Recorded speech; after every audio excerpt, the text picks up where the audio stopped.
Hot on the pod, baby. Net positive, back in the game. Wait, dude, is this 52? This is 52, bro. Dude. Congratulations. We've been a year. Wow. Have you ever been like yeah, that's so long, but also not long. It flew by. It flew by. Yeah. This is the 52nd episode of the show. 52nd episode. Some people are coming in at a year. Good time. We welcome everybody. Come on in. 52nd episode, and we never missed one. No. And isn't it true like most podcasts last like 8 episodes? Yes. Really? Yeah. Dang, we're in the top. We're way up there, bro. We way up Way there. up there. And it's better every time. What? We also hit top 100 on, we on did. the charts this week for all-time comedy. Listen, I don't like to pump my tires up top. I really don't. I do, but not publicly. But Yeah. man, that felt pretty good. That's big, man. Yeah. We had Leanne Morgan last week. Huge episode. Leanne Morgan. I didn't realize how big Leanne Morgan was. I mean, Massive. I knew that. Yeah. I knew Leanne Morgan was a killer. I only knew Yeah. her through you. Yeah, Leanne Morgan's a killer. Yeah. Yeah. That was a great episode. So good, man. She's I like so talking funny. with comics but also have like talk outside of comedy. Mhm. Yeah. Leanne Morgan. What people were like, did she really talk like that? Did you see that? Yes. Oh, darling. Everybody said you wanted me to be like my aunt or something Sweet like that. angel. You sweet angel. Yeah, there was a lot. I felt pretty good after that episode. Oh, I yeah, felt dude. pretty good. She was going to come make me a casserole or something like that. We love Leanne. Leanne's on tour everywhere and killing it. Yeah, the Netflix special is fantastic. We had that show at the Ryman. Mhm. Was that before we filmed? That was the night. That was that night, Wednesday, right? Yeah. Yeah. Dude, we had a show at the Ryman. Every like Nashville comic. It was unbelievable. I wish I pulled up. I didn't realize what was going on. Yeah, it was like Nate was there, Kathleen Madigan, me, Angela Johnson, Leanne, Dusty. I mean, it was fire. Huge. It was fire. That was it was Zany's 40th or something? Yeah, Zany's 40th at That's the Ryman. awesome. Sold out. Wow. Sold out with no name attached Right, because nobody wanted to say they were going to be there. right. And I said, I go, wait, so I came out like 9th or something like that. I go, so y'all are just, imagine going to like a country show and there's like, you didn't know who was coming out next. Oh, wow. And it was like, I go, so y'all, like, I know the lineup. I was like, y'all don't know the lineup? They're like, no. It's like a grab bag. Yeah, I just who go, knows? I go, and then I was just joking around. I go, ladies and gentlemen, Jason Aldean is here. And they're like, yeah. I was like, I'm just kidding. He's not here. I go, it'll be another 20 minutes until Kid Rock shows up. Kid Rock will be here. Yep. Yeah, Kid Rock will be here. With no Bud Lights. I did. Dude, I went to the NASCAR race. Yeah. By the way, I got a lot of sun. Yes, you look good. Yeah, and I didn't. Somebody's gonna call me out on this. There's gonna be a nurse or some medical person, but well, if you get sun, it takes 24 hours to convert it to vitamin D. So you don't wash your body. Wait, what? Yeah, you don't. Stop it. That's what I've heard. No, you don't. Yes, because if you wash hold on, don't laugh. Stop it, dude. If you wash it, this is true. I'm a medical professional is going to email in. If you get a lot of sun, if you wash your body with like soap, Right. it doesn't go in and then it doesn't stick. What? Dude, there's no way. Your body, it takes 24 hours to convert the sunlight to tan. Okay, and until then, it's what? Sitting on the surface of your skin? It's getting in there. It's just Dude, slowly getting no in there. way this is true. Who told you this? I don't know. What Reddit forum I did you don't read know. this on? I think if it converts. So I don't shower after I get a lot of sun. Bro, But no, hold on. You can wash your body. You can have like soap and water. Okay. And you can put it like on your armpits and stuff. But like if you want to let that tan get all the way in there, don't wash it with soap. So your theory is that if me and you both go get the same amount of sun, you don't take a shower and I take a shower, you'll be more tan than me? Yes. There's zero chance this is true. And if I've heard that. it is, I don't care. I'm not doing it. And That's I've just been doing it my whole life. when I get out of the sun, I have to You go get directly in the shower. Soap though? No, you Yeah, can get in the dude, shower. You that's can get so water gross. on it. I checked. You can get water on it. If you don't, So are you telling me you haven't showered since this whole weekend? no, I got sun yesterday. Okay. I showered this morning. Okay. But I didn't use soap. Okay. Bro, there's no way this is true. I know. It can't be. Everybody's already misled by all the information. Yeah. No, we were on tour in Athens and Savannah this weekend. Nice. Unbelievable. Go Dogs, baby. I was up in Athens, Georgia. You know Stetson Bennett, their quarterback? Yeah. And he's like 29 years old or something like that. I go, everybody's like doing the barking. They were, ar, ar, ar, ar. I was like, Stetson Bennett couldn't be here tonight. He's babysitting his grandkids. and everybody was mad. Fair.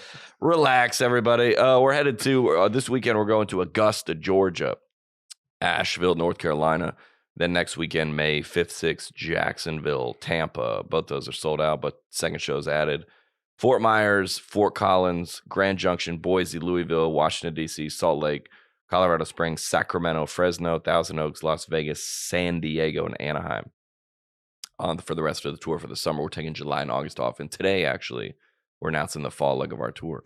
Let me hit these dates super quick. Get them. No, it's going to be huge. Oklahoma City, Tulsa, Wichita, Springfield, 6 cities in Canada, bro. What? Yeah. I was like, dude, last time I went to Canada, I was like, do y'all know about like American stuff, like Trump and everything? They go, yeah, dude. They're like, that's our favorite reality show. Really? Yeah. They go, well, America, we know it all. Yeah. I go, do you know about like Kim Kardashian? They're like, what? Yes. They watch CNN like it's MTV. Yeah, look at these guys. Yeah. Like, do you guys know who Tucker Carlson is? Yeah, we do. Okay. I wonder if they know. I wonder if they know of. They wonder if they what big comedy fans they are up there. I've heard we've been up there a couple of times before.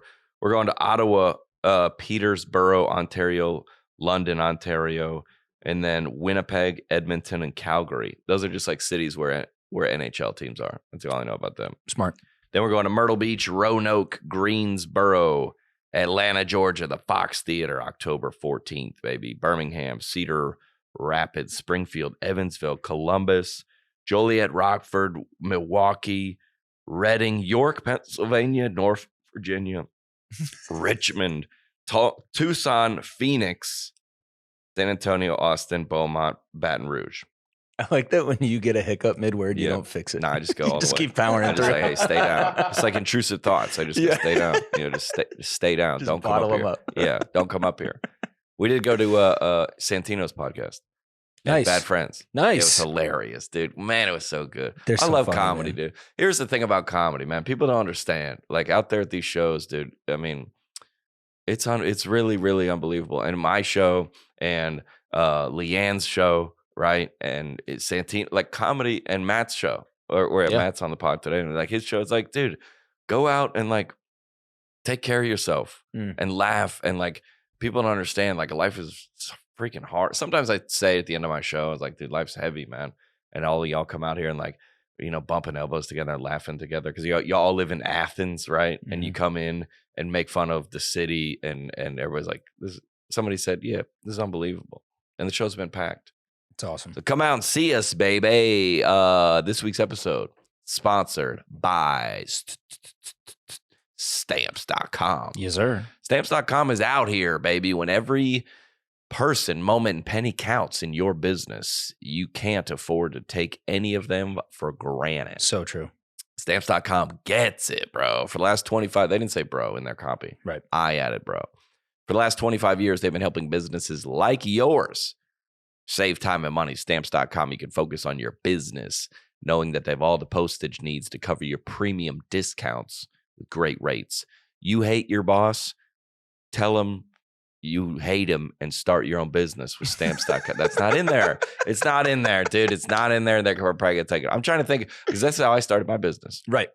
Stamps.com, I was sending out DVDs and stickers. That's so awesome. Up nights late, just putting them on the scale. I felt like I was like Tuco in Breaking Bad. Just slinging But jokes. It was with DVDs. Yeah. Just sling all across the country. Bag it up tight. Canada.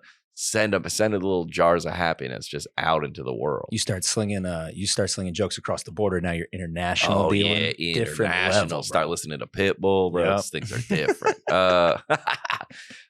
Set your business up for success when you get started with Stamps.com today. Sign up with promo code NetPositive for a special offer that includes a 4-week trial plus free postage and a free digital scale. No long-term commitments or contracts. Stamps.com, baby. Click the microphone at the top of the page and enter the code NetPositive. Get your business off the ground. Look at us. Look what we did with this podcast. 52 episodes. We're off the ground. We're flying now. Should we start shipping out DVDs of the pod? Yeah. You can get it on Rogue Marketing. Apple. Yeah, you can get it on Apple, iTunes, Spotify, YouTube, or you send us. You got We'll send you on a. How are we gonna get it on a CD? Do you remember how Netflix started? How it was like they would send out your CD and then you send it back. You get another one. Yeah, that's what we'll do. That's what we'll do. Like, all right, episode 51. You send it back to us, and then we're gonna send you 52 on the same CD. Yeah. You got to listen to it that day, right? Because it's gonna work out. We're turning. Send it right back. Because on what was it on Redbox? Remember they were like, dude, if you don't listen to it, it's just $1 a day. Yeah. But I was like, I'll watch it tomorrow. Yeah. That started building up. Yeah, dude. Yeah. Stamps.com, dude. Check them out. That's how we got started, baby. And they're here to serve you. And guess who's on the pod today? Who we got? Back to back. Yes. We got what this is like in the 90s for the Atlanta Braves. We have David Justice batting third base. And then Chipper Jones was cleanup. Mm-hmm. That's what we're dealing with here. Yeah. Leanne Morgan comes in, knocks it out of the park. And then Matty Rife. I like Matt. I love Matt. Matt Rife. I didn't know Matt, but I saw that he had 10 sold out shows at Zany's, and I was like, "What?" And then we talked for a little bit, and I was like, "Dude, you should come by the pod." And he was like, "I'd love to." Nicest guy in the world, dude. The best. Nicest guy. I've seen him in the everywhere. World. Obviously, he's all over TikTok. Yeah, he's everywhere. If you are listening to this podcast and you go, "Who's Matt Rife?" You open your For You page and you go, "Oh, that guy." Yeah. Nicest guy in the world, though. Yep. He came by, we chopped it up. And then we talked a lot. What did we talk about? A lot about comedy. A lot about comedy, like behind the scenes comedy stuff. And I never want to, it's funny, like as a comic, I never want to get too, bring in my own burdens. Mm-hmm. I feel like my comedy show, I want to come in there knowledgeable and informed with jokes to lift the burdens of the people in the crowd. Right. Not bring my depression and anxiety and stress and annoyances and put them on them. Mm-hmm. I always want to, and that's what I think we did on the pod. We like to talk about, I think we talked about cancel culture, being offended at jokes, but I try to always frame it in a way that it will help everybody. Yeah. Not just comics being like, what's the deal with people trying to, all right, then. Well, yeah, sometimes people are have some valid points. I like all the talk about his story too. Just like where he came, his story is not what I expected it to be at all. And it's definitely not what I was told that it was. So hearing it from him was really cool. Well, Matt Rife, before he what did he say? Like a month ago, I couldn't sell any, not a month ago, a year ago. Yeah. Before we started this podcast. Mm-hmm. Yeah. 1 week before we started this show. And we timed that out. He said he couldn't sell 100 tickets. Yeah. And now I think I talked to his manager at that Ryman show, and he said he sold 20,000 tickets on the pre-sale of his tour. Unreal, dude. I love it. I like when other people become successful. Yeah. And I think everybody should. We've talked about this before. Especially when they put the work in like he clearly has. And like Leanne did. Yes. Leanne is got a Netflix special, is on the Today Show and is everywhere. And she started comedy when she was early 20s like all of us. Mm-hmm. You don't understand how many years of obscurity that is. I mean, 30. But same with me, 10, right? And Matt said, his mom was bringing him, he talked a little bit about that. Yeah. His mom was bringing him into the comedy club at like 15. Yeah. Yeah. Now I always go back and forth on the language thing. Sure. Because this is a clean podcast. It's a clean podcast. My comedy show is clean. Mm-hmm. It's always been clean, mm-hmm. but not because I'm like, I need to stop the swearing. I don't know. I just like the first time I ever went to a comedy show and somebody cussed, I was looking around for like the principal to come in and take them. I was like, is he allowed to say that? This way, young man. I just grew up in my dad was a preacher. Yeah. And we grew up in the South, and there was no cussing allowed. Right. Yeah. Do I cuss? I have before. Sure. But I forgot to tell. I always go back and forth with artists and creative. Hey, you want them to be them. Mm-hmm. Did we tell them to not cuss or no? Mm-mm. We didn't. No, we just let it run. He came in. We just started recording immediately. Yeah. Some of the beginning of the episode, you can see like you guys kind of settling in and everying. Like, yeah. Well, there is, in listening back, there is some language in it. Yes, there is. So is this I feel like Eminem when I just go to Walmart and buy those little DVDs. The parental advisory sticker on it. Is that what's going to be on this one? So this one will have an E next to it for explicit. Really? Yep. Dude, I feel like I'm going out to, like I'm a different person going out here.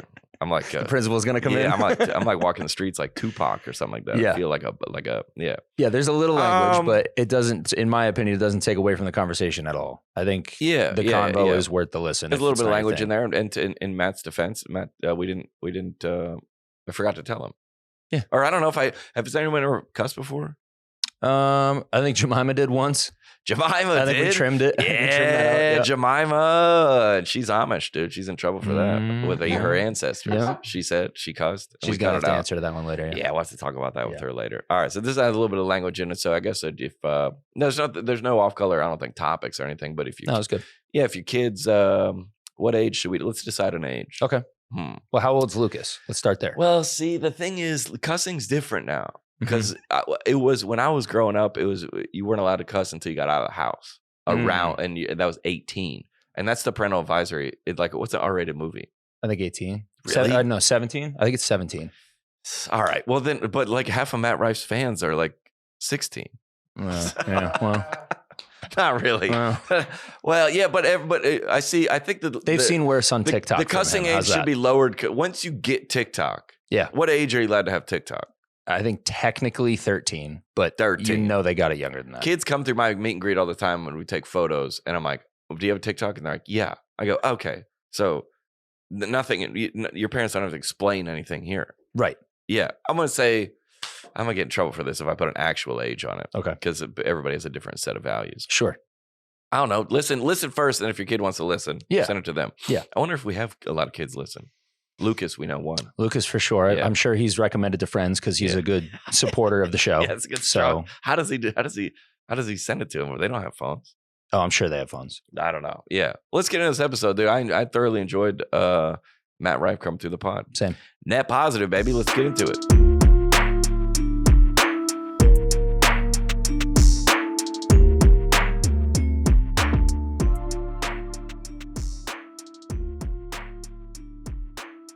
I was telling them before because we came to your show last night, and I go, Matt to me looks like a guy that likes to work. Yeah. Because that's what I think about Trevor. People think Trevor's not an idiot, but he's like this fratty. Like, Trevor loves to work, and he's works hard, and he's great at it, and you can tell by all his stuff. Yeah. It's great. It's quality. It's so good. But maybe. Oh, sorry. Thanks, man. Wouldn't you say that like a comic has to appear like an idiot? Like to be like, you don't want to be like I never want to be an expert on anything. People are like, come in and tell me how you did. I go, like, business. I go, I'm not, dude. No. Yeah. Any comic, Nate Bargatze is like, looks like he's dumb. Yeah. Louis C.K., Bill Burr, like, I'm an idiot. Yeah. So, but then if you got to come back to these levels to make these jokes, any comic that's like on the top is a genius. Would you say or no? Yeah, but they still have to dumb it down. They have to be weird. dumb. It's so weird. But to come down here, you have to be up here. Yeah. To make a joke, like your joke about like I listened to your special last night. The new one? Yeah. Oh man, thank you. The trans wheelchair. Oh, yeah. It's like it's a great joke though. Thanks, man. It's a great joke. Yeah, well, wait till the community gets a hold of that clip out of context. That's gonna be great. Well, dude, I was waiting because there were so many bait and switch, not bait and switches, but like so many misdirections that I thought the grandpa thing was gonna be that you brought him out.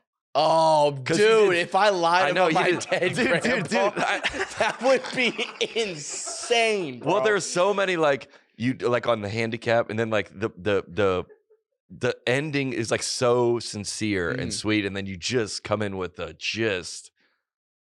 crusher of a joke. Oh, and that there was a couple 3 or 4 times where it was like a sincere portion, and then you're like, but then whatever that, and then I go, it was like a moment of sincerity, and I go, what's about to happen? Dude, if I kill my grandpa. Well, I saw the seat, and I go, I don't know if you're like, just kidding. That would be insane, but also something I would totally do. Yeah, that's what I was waiting for. Fun, and I was like, yeah, but I think it was. Is that all true? Oh yeah, that's real. All that's true. Yeah. Unbelievable. I feel like he'd be looking down and thinking that's funny. This whole I practiced it. I didn't know. Yeah, that's why I did it. I was like, regardless of how the audience reacts, like it's something he would think was fucking hilarious. Yeah. Matt Rife is here, ladies and gentlemen. Yes, sir. We're here. Should we do an intro? We never did one. Matt Rife, comedian, fellow comedian, 10 show. How many shows you got at Zany's? 9, dude. Damn. Come through. Let's go. First of all, how many nights? 4, 5? 5 nights. 5 nights. Yeah, Wednesday through Sunday. We even have a show on Easter. Well, I'm going to a NASCAR race on Easter, but who's giving up the church to go to a Matt Rife show? He's like, hey. Oh, the people that come to my show are not going to church. Absolutely not. You saw the audience. No, yeah. They're not getting into heaven. Did you date a religious girl or no? Yeah. You did? Mm-hmm. And she messed it up for you. You know, it's funny. She kind of did, because I kind of liked it a little bit. Like, there's like some peace in that, I think. Was she Christian? She was Christian. Yeah. Yeah, because somebody, But like, no. Because when the girls said that last night, there was another girl in the crowd that said she dated a religious guy. Yeah. Right? Yeah. And then she had nothing to say about it. Yeah, I got that. Yeah, sweet. Yeah. People want to talk so bad, and then you So talk to bad. them, and they're like, the girl said, take off your belt. oh, yeah. Oh, you stayed for the whole thing. Yeah. Yeah. Take off your belt is a wild thing to say. Yeah. Dude, isn't that insane to like yell out at somebody? Dude, okay. I don't want to get in like if you ever do like if men did this to women. Well, of course. Okay. Because like some of your like when you like hug somebody and then they like nuzzle up. Mhm. I go, if I did this to like at a woman's meet and greet, which I would never go to a woman, like I wouldn't even know what to do at I don't know who I would go to, but like if you, all right, let's play that game real quick. If you had to go to a celebrity We talked about meet this. and greet, who would it be? Who would you be like oh man, a little bit with? I mean, I'm 39. You're 39. Yeah. Yeah, way to bring it down to a screeching halt, dude. No, I'm saying like even like when I was like going to meet and greet age was like Britney Spears. Okay, And we had a bad like 10 years of like we didn't have anybody. Who would it have to be then? So Who would yours be? Probably Not like Hailey Bieber or something, but she doesn't. No, it'd be like Hayley Williams, I think. What does she do? The lead singer of Paramore. Yeah, okay, yeah, it's not my thing, but Don't disrespect my wife. Yeah. bro. Oh no, sorry, no, you're right. Yeah. I'm like, I have like the But you biggest wouldn't- crush on her. I would be like, Yeah. I would be in such a trying to find that middle ground. Like, I'm a really big fan of your work, but also like I'm massively in love with you and trying to play it cool. Yeah, that but would be chill. Be intimidating a little chill. bit. Well, our friend Alyssa was with one of our friends last night that we saw her, and she goes, we were hanging out in the back, and she goes, my friend girl bought the meet and greet, but she didn't. Yeah. So I go, does she have like? I was joking, but I go, does she have like a plan? What are you gonna? You gonna come in with a joke? Do you have something to say? Or are you gonna be what are you gonna do? She's like, I'm just gonna wing it. I go, you're done. It's a wrap. Bombed immediately. Yeah, just it's not gonna walked go right good. up and just threw up on my chest. Yeah. It was a bold move, yeah. but gotta respect it. Well, we were talking before he came in here about if like I saw a girl waiting in line for the show last night that was very like dressed to the nines, like all like going all the way, and I go, guys are more ready to admit that like a girl is out of their league. Yeah. Like a guy would be like, that girl's out of my league. I'm not like girls. Oh yeah. And we have so like, they're like, I could like Matt Rife is like in my wheelhouse. And I go, well, he's like rich and he's like good looking guy and he's faint. Like what? But it's about what's on the inside. Yeah. You know? Yeah, there you go. That's the thing is like women just are they're not naturally built for rejection like we have to be. Like, we have to be woke so up and brutally got honest. rejected. Absolutely. Yeah, we already feel like and you could be not all of us. Yeah, but okay. Some of us do okay. You could get you could be like win like the Super Bowl. It's like I just feel like a bummer. We didn't like you go. Oh, what? totally. Guys. Yeah. Are women not like that? I don't think so. I think you have to be just we do have to be like a little bit gentle. And guys aren't particularly picky either. If you're like, I'm so picky, dude. Are you? I have like the highest standards for anybody I get involved with. well, there Are you you go. trying to get wifed up? You should. I think that now that my career's changing, like I genuinely don't want anything to do with like just going on the road and like just hooking up with a bunch of girls. Like that has zero appeal to me. Well, It's just, dude. Regardless of how fun it could be, like that's an exhausting lifestyle, man. Yeah. And I know people it can that live like only that. get you in trouble. I know people that live like that. Oh, of course. And they're like 50. Well, the thing is, I'm in a relationship now. And the thing I have to remember is when I was single, I was still trying to actively not be like this. Okay. Like when I had the freedom to do whatever I wanted, I still was trying to be like, it's like, not even in a Christian way, but like it takes a little piece of you. Well, yeah. I don't know. Does that make sense or not? Along the streets. Dude. Yeah. You go, If you go, man, I'm gonna, you worked hard, ate some vegetables, had a good show, was very kind to everybody, went to sleep, got up and like got on the treadmill. You're like, dude, I feel great. Absolutely. Then you drink a little bit and you make some choices. You go, I'm not even saying like from a Christian, just like you go, I would not like to be like that. Yeah. That's it. Not like from it because God told me, but just like it makes you feel like the best version of you. You feel productive. Yeah, and that other way, like I guess I was lying a lot to women to hang out, or I was saying I was not being my true self. Mm-hmm. And that's what I always was like, I should have been more like. But that in and of itself is so exhausting. Like it takes energy, it takes time, money sometimes. It takes a lot out of you. Yeah. It really does. Sucks your soul out, someone said. I'm also I'm not out here just like sleeping with a bunch of girls. Like, we never said that. No, I didn't take it that way at all. Yeah. I just wanted to clarify for the public. Look, he looks right into the camera. Break the fourth wall. It's just not really my thing. Like I enjoy meeting new people, and any person I get involved with like that, like I'm interested in having something long term with. And whether or not that comes to fruition or not, that's that's up to our connection and how that works itself out. But ultimately, I think our job is like so chaotic, and it's very like there's no structure to our lives. Zero.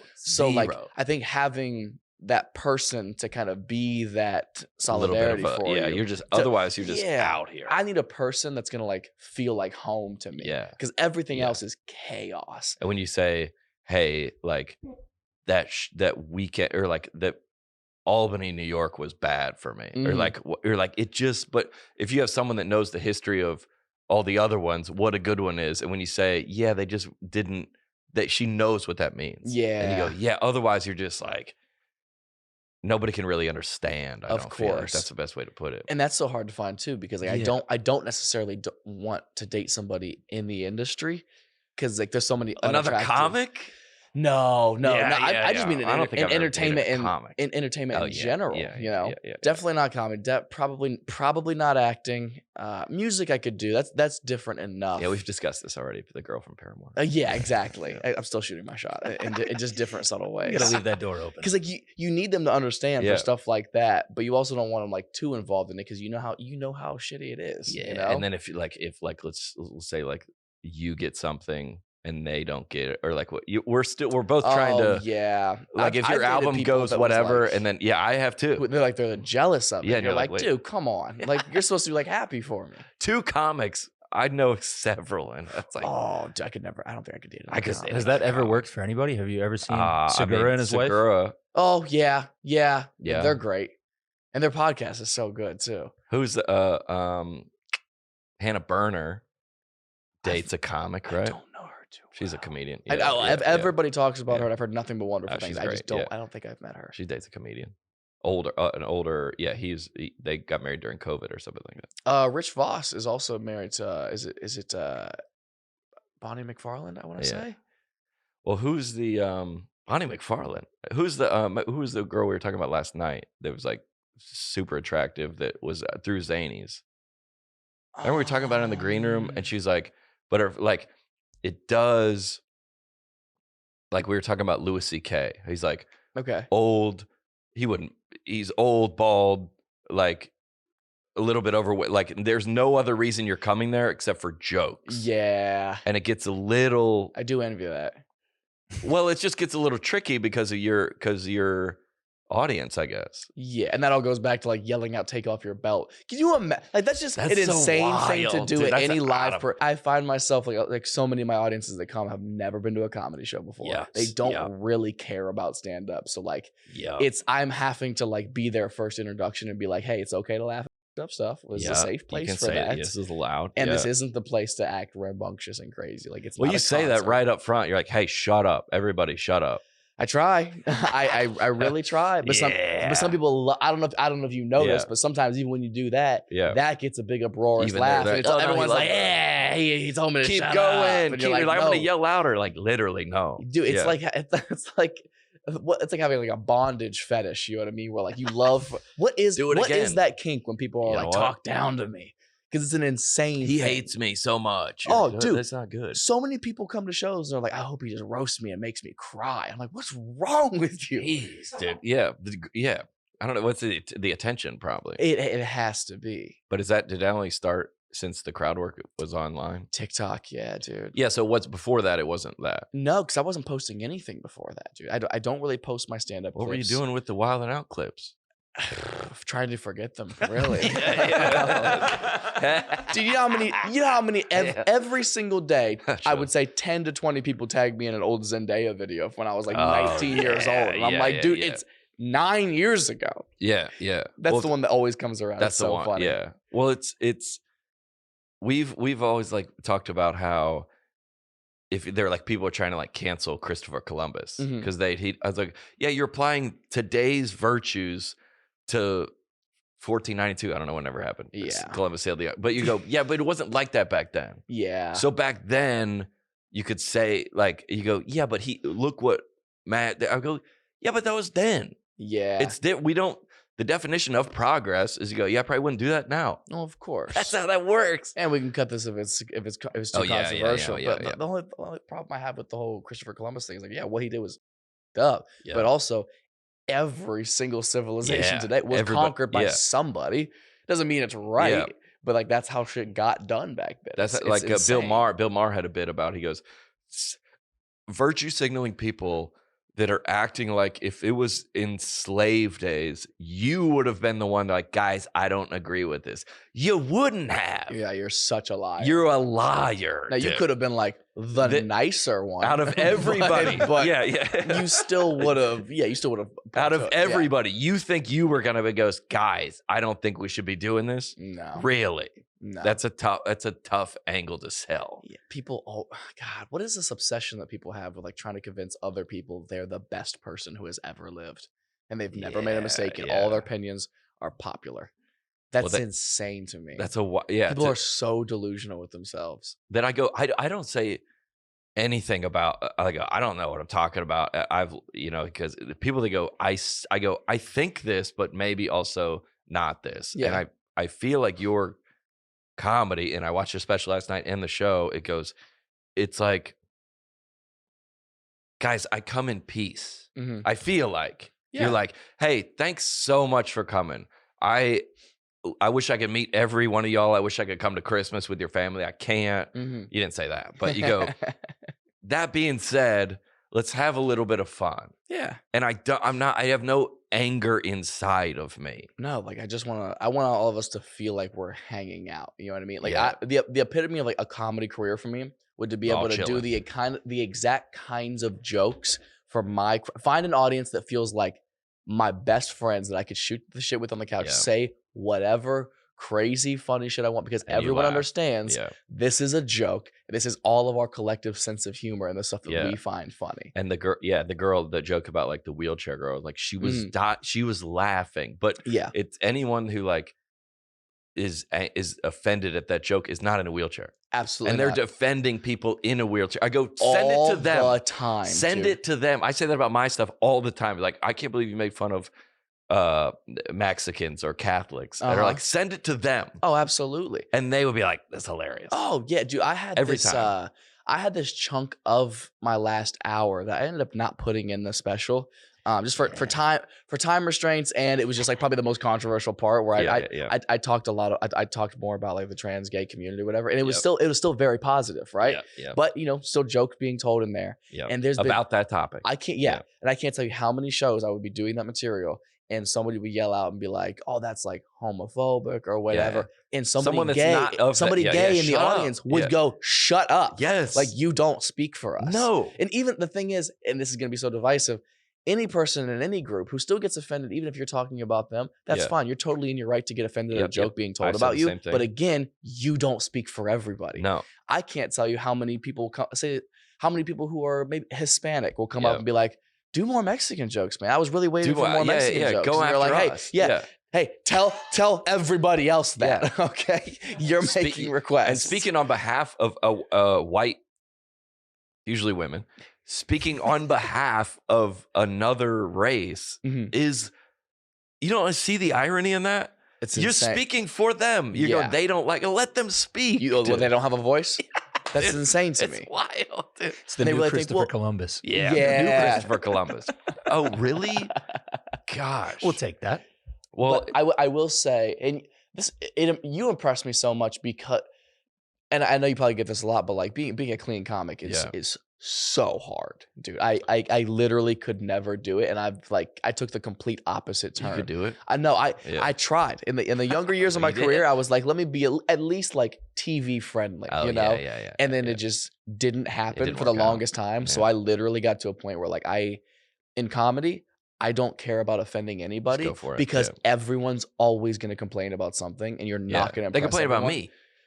So you go, oh, there's no, Yeah, you just don't fit in their box. No, I at this point, my goal is just to like, there's gonna be people who don't like me. There's gonna be people who find me wildly offensive. Yeah, but that's gonna happen regardless. So how about I just try to find my people? And if somebody loves, let's say they saw one bit about something, came to your show, mine the same. Or I got a girl that loves the show, brings her friend, and she goes, "Man, not for me." That's fine. Yeah. We can, hey, good to see you. I went to the show. Not for me. I like whoever. Fine. I was at a show.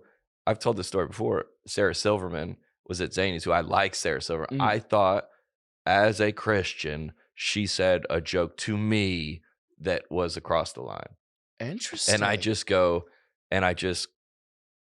left. And I didn't write a blog. I didn't go at Sarah. I go, but this isn't my interaction. And that's what you're saying. You're allowed to not like you. Totally. If you say, I'm Matt Rife, not for me. Yeah. Awesome.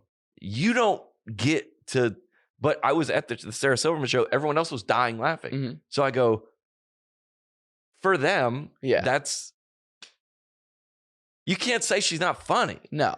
Because she is to them. No, because comedy it's an opinionated art. You know what I mean? Everyone's going to have a perspective on it. And no matter what it is, you're right. If you think I'm funny, you're right. If you think I'm not funny, you're right. So it's totally okay. You're allowed to say that. Yeah. Of course. Now getting on and saying, who was it that said, like, what planet do you live on? Do you think you deserve to live a life where you're not offended? Yeah. Like, you watch a lot of Ricky Gervais? Maybe that was it. No, me too. I love him. Where'd you think you were allowed to? So everything that this other person who grew up different than you was raised different, a different set of values. Yeah. So you think you're going to go to his show and he's going to fit into your values? That's insane.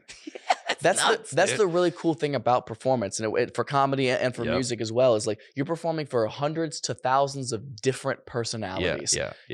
What are the odds? You walk outside and you meet 2,000 people with the exact same sense of humor you do. That's incredibly hard to find. Impossible. Right? Exactly. So that's what you're trying to bring to your show. You're trying to make 2,000 different personalities and different senses of humor come together and like what you like. It's a hard thing to do. But that's the searching process. If you see, is it ever like if someone gets up and leaves? That happened to us last weekend. Is that hard for you or no? Not at all. I go, cool.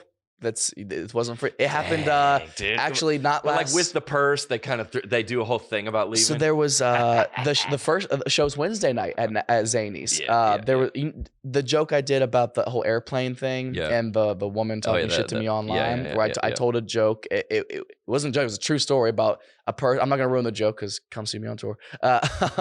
This person was talking shit to me. I online. told one of your jokes, but that doesn't count. No, and it was the worst version of it. It was. You know the joke where you do it. Okay, yeah. This week's episode brought to you by Henson Shaving, baby. Oh, we got a new ad partner, baby. Yes, sir. Welcome aboard. Another one. Henson. Oh, really? Another one. Yeah, that's not in the copy. No. Henson Shaving. Ladies and gentlemen, they got it all. Top to bottom.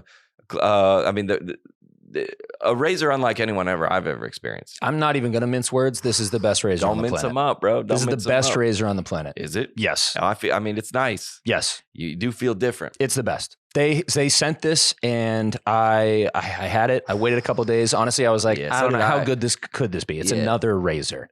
Yeah.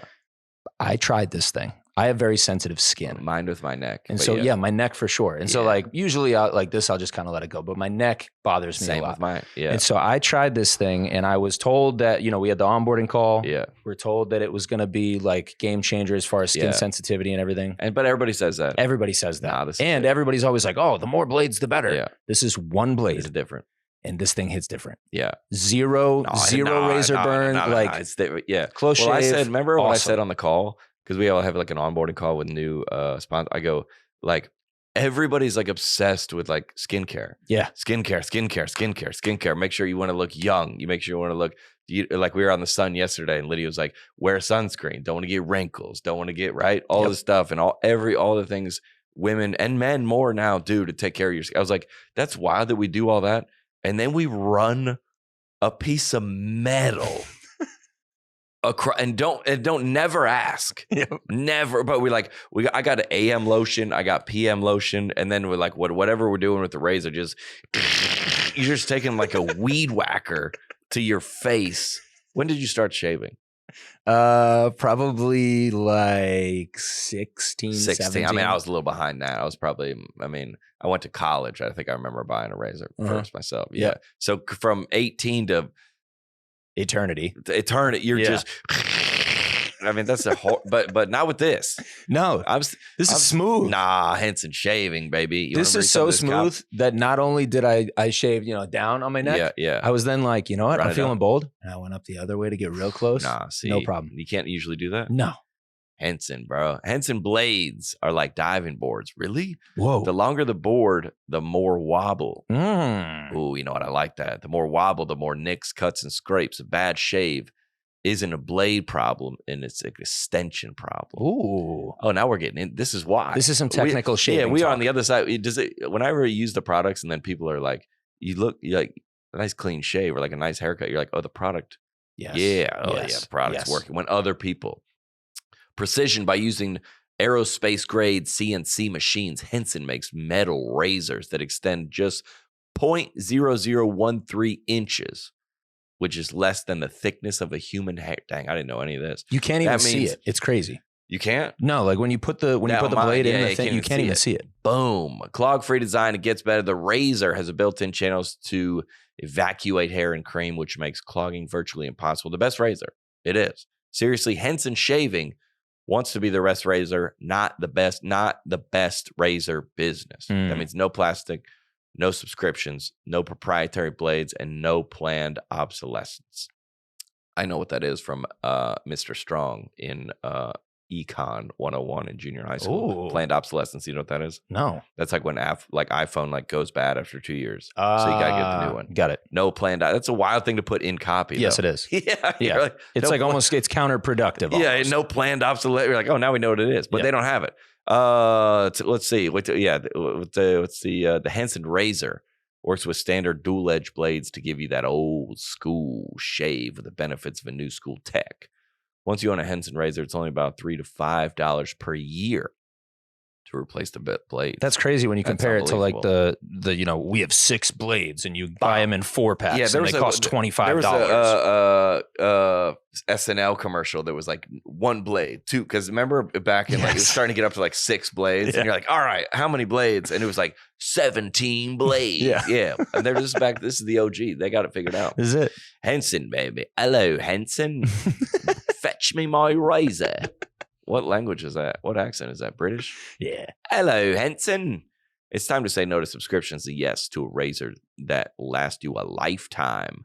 Visit hensonshaving.com/netpositive. Pick up the razor for you and use the code netpositive, and you'll get 2 years worth of blades free with your razor. You just make sure you add them to your cart. Wow.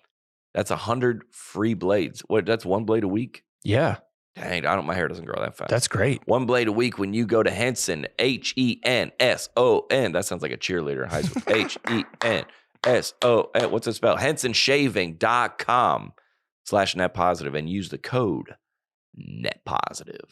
Did you have that same perspective before everything started happening for you? Or Which perspective? Like if people getting up and leaving, or like being like, I don't care if people are offended, because we couldn't really afford to. Yeah, no, you used to want to please everybody. And you got 30 people. If 5 leave, you're like, you're like, was it me?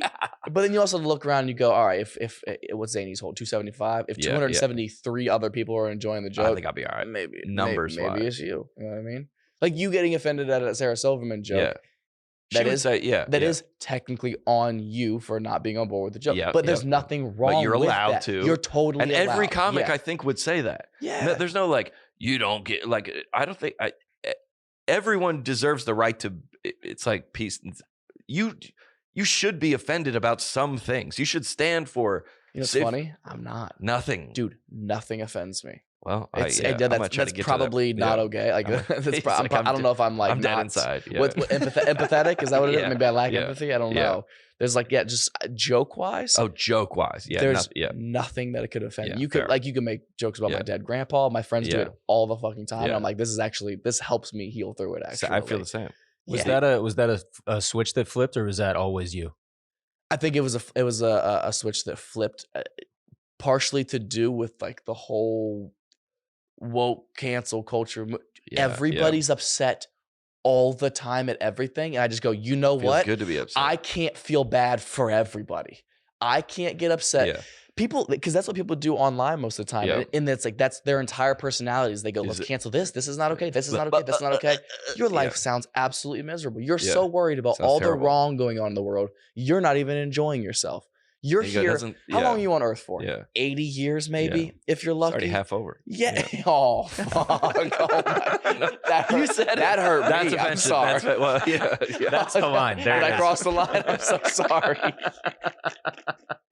Well, all that stuff was happening, and I just went, you know what? If everyone's it's literally crying wolf. Yeah, it is. Everyone gets so upset about things that I go, this is such a minuscule, nothing thing to you in your life, that this is what you're going to dedicate so much time and energy to. I go, fuck this. If everyone's going to complain, if everything's sad, nothing's sad to me. Then it loses its importance. You go, oh no, I don't want to not hang out with you. Like we have some people that are on our staff that are trans that work in our video team that they're amazing. I was like, and some of those people are like, the people on Twitter are like, I don't want to not hang out with you because you're trans, because you're you sound not fun.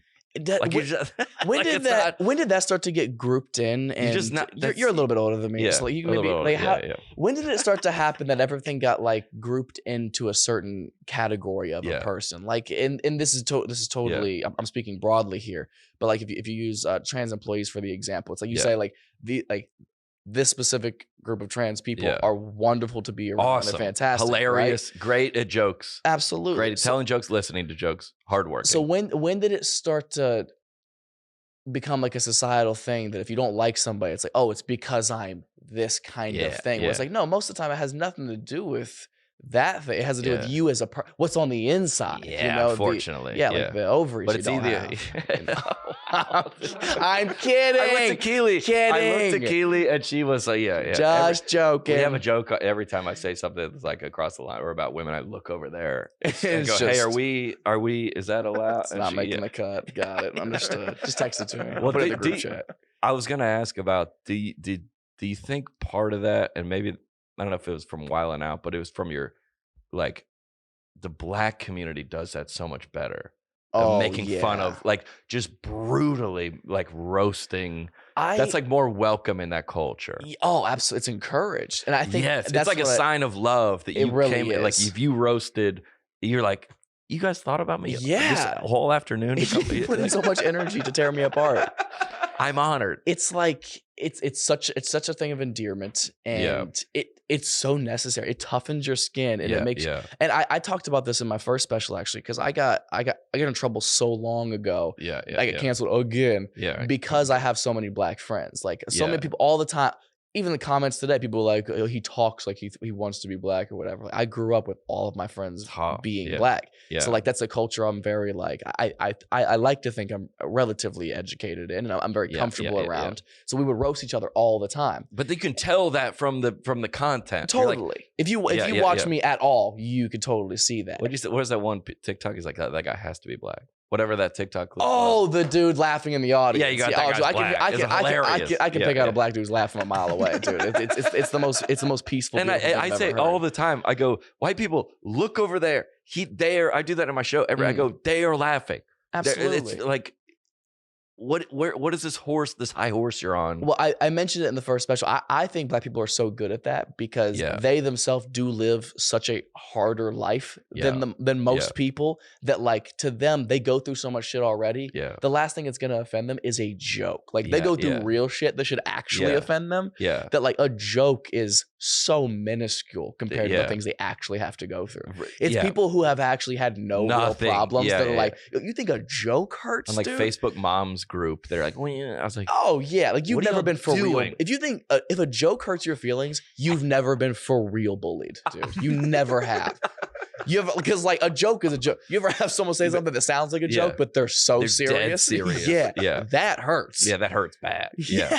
And people should know from comics, 99% of the time, even if we're saying something that sounds like we're being serious, we're probably not. And if the worst, I remember our high school principal said, because everybody, there's a lot of people bullying each other in high school, and he's like, the only thing worse than this is being ignored. That they're like, if you like Bert Kreischer or whoever one of our buddies was, that you're like, I know enough about Bert to roast him. Yeah. Or like people doing impressions. That's a very good point. People doing impressions of Theo Vaughn, right? Because we've ingested enough of Theo that you go, hey, like we make jokes all the time about different, like we do a lot of NASCAR jokes, and you go all the drivers, and the small third tier drivers are like, there's tiers. Yeah, like drivers that don't have enough money to like win. Well, is that a real thing? Yeah, that's a real thing. Yeah. Dang. But you go, hey, inside scoop. You go, hey, put me in put me in like the roast. I go, we don't know enough about. Yeah. I know, really. You're not relevant. That's when it when it like hurts the most. That's going back to what we were talking about earlier with the fans being like, oh, I hope he roasts me. It's like, well, sometimes there's nothing to roast about you. Sometimes there's nothing interesting about you, really. But he's not in a mean way. It's just sometimes you're a regular person. But you ever do some crowd work and they're like, where do you work? And you're like, where do they work? And they're like, I work a family restaurant or whatever. Like, all right, well, what about the wife? Stay at home mom. You're like, cool. Yeah. Wholesome ass family. Got it. Why did you funny about it? But if somebody's wearing something or looking like somebody's wearing like a sleeveless shirt in the front, you're like, I got it. Exactly. I'll just log this for later. Of course, something sparks your interest. You can't force it. Yeah, and that's what the like rednecks, or you would call like Southern or like the NASCAR type. These people are like good with jokes. Yeah, they're like, I'm wearing jean shorts and a mullet because I'm in on it. Yeah, I'm like, you roast me, but like. There's some people like, it's not fun. I'm like, no, it is. Yeah, I really like this outfit. I picked this out for a special occasion. Yeah, he knows. Like, why are you taking it so serious, man? Relax. The best thing for me is like when my group of friends and I are like about to like go out for a night or something, and we all meet up to head out together, and you get there and you see everyone's outfit, and you're like, what? Somebody's wearing something ridiculous, and like, really, and they sit there, they take it. You're like, okay, let them have. But can you imagine being friends with someone who you can't make jokes about their outfit? That's or tough. something. Yeah, you'd stop inviting them. Yeah, you'd be like, come on, dudes man. are better at that. Dudes they're like, come on. Like we were talking that if our biggest red flag that our security watches for at our meet and greets is a woman by herself. Interesting. So a woman alone is like, hey, like, because the girl goes, I'm rolling solo tonight. So if same thing switched, if you were going to the Paramore meet and greet with your buddy, if you were doing something out of pocket, he'd be like, dude. Yeah. Or like putting cologne or what it doing, or like I wrote her a note. He'd be like, dude. Yeah. He would roast you because guys don't go, dude, I'm going to wait in the car. I'm not participating in this. No, they would be brutally honest. If you had a note, or if I was with a guy and I was in that situation, I would try to sneak it to the girl without my buddy knowing. Oh yeah, you could not. He would go back to the group and crush you for the rest of your life. Yeah, you cried in line, right? Like you would roast your friend to no end forever. He's like, no, but I feel like a connection with her for me. What? Yeah. Oh, that's dude. What? Dude, anytime I even like a girl and I start to tell like one of my friends who you met last night, anytime I'm like, yeah, man, I think we were like really good. Like, oh, here we go. And I'm like, no, dude, I do. And she's like, shut up, dude.